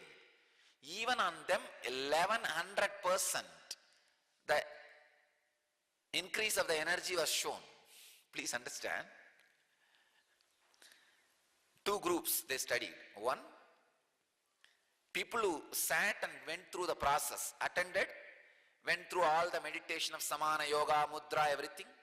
Second group, we just sat, did not do any process, which was volunteering. Of course, third is the normal human beings. Normal human beings, 100% energy means the group which sat and went through the process was experiencing 1300%, 13 times more energy awakening, the cell energy, the inner potential energy, bioenergy.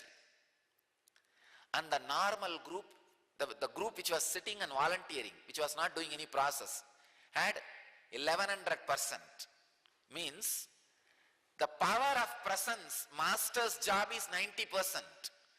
Only 10% is the process you are doing, is awakening your energy. So the presence does the 90% job of initiation into the Kundalini experience. That is why I am saying yesterday when I said, you see past. When only you are seeing me, connection may be happening, but I will not be able to give the guarantee that the effect is already happening. See, the N effect happens in two levels. One, infectious. Just because your neighbor is levitating, your biomemory will pick up. It is good to start, but in that level, transformation itself will not start happening. But levitation, Kundalini awakening is happening only in the flesh level, skin deep. But when I am initiating you, the levitation starts happening in the bone marrow level, in the very being. Then the Kundalini awakening will lead to the transformation. Please understand. It will lead to the transformation of your very being. Basically, this Kundalini awakening is expected to lead you to more and more joyful, transformed, blissful character. Otherwise, just jumping, hopping is not going to help you.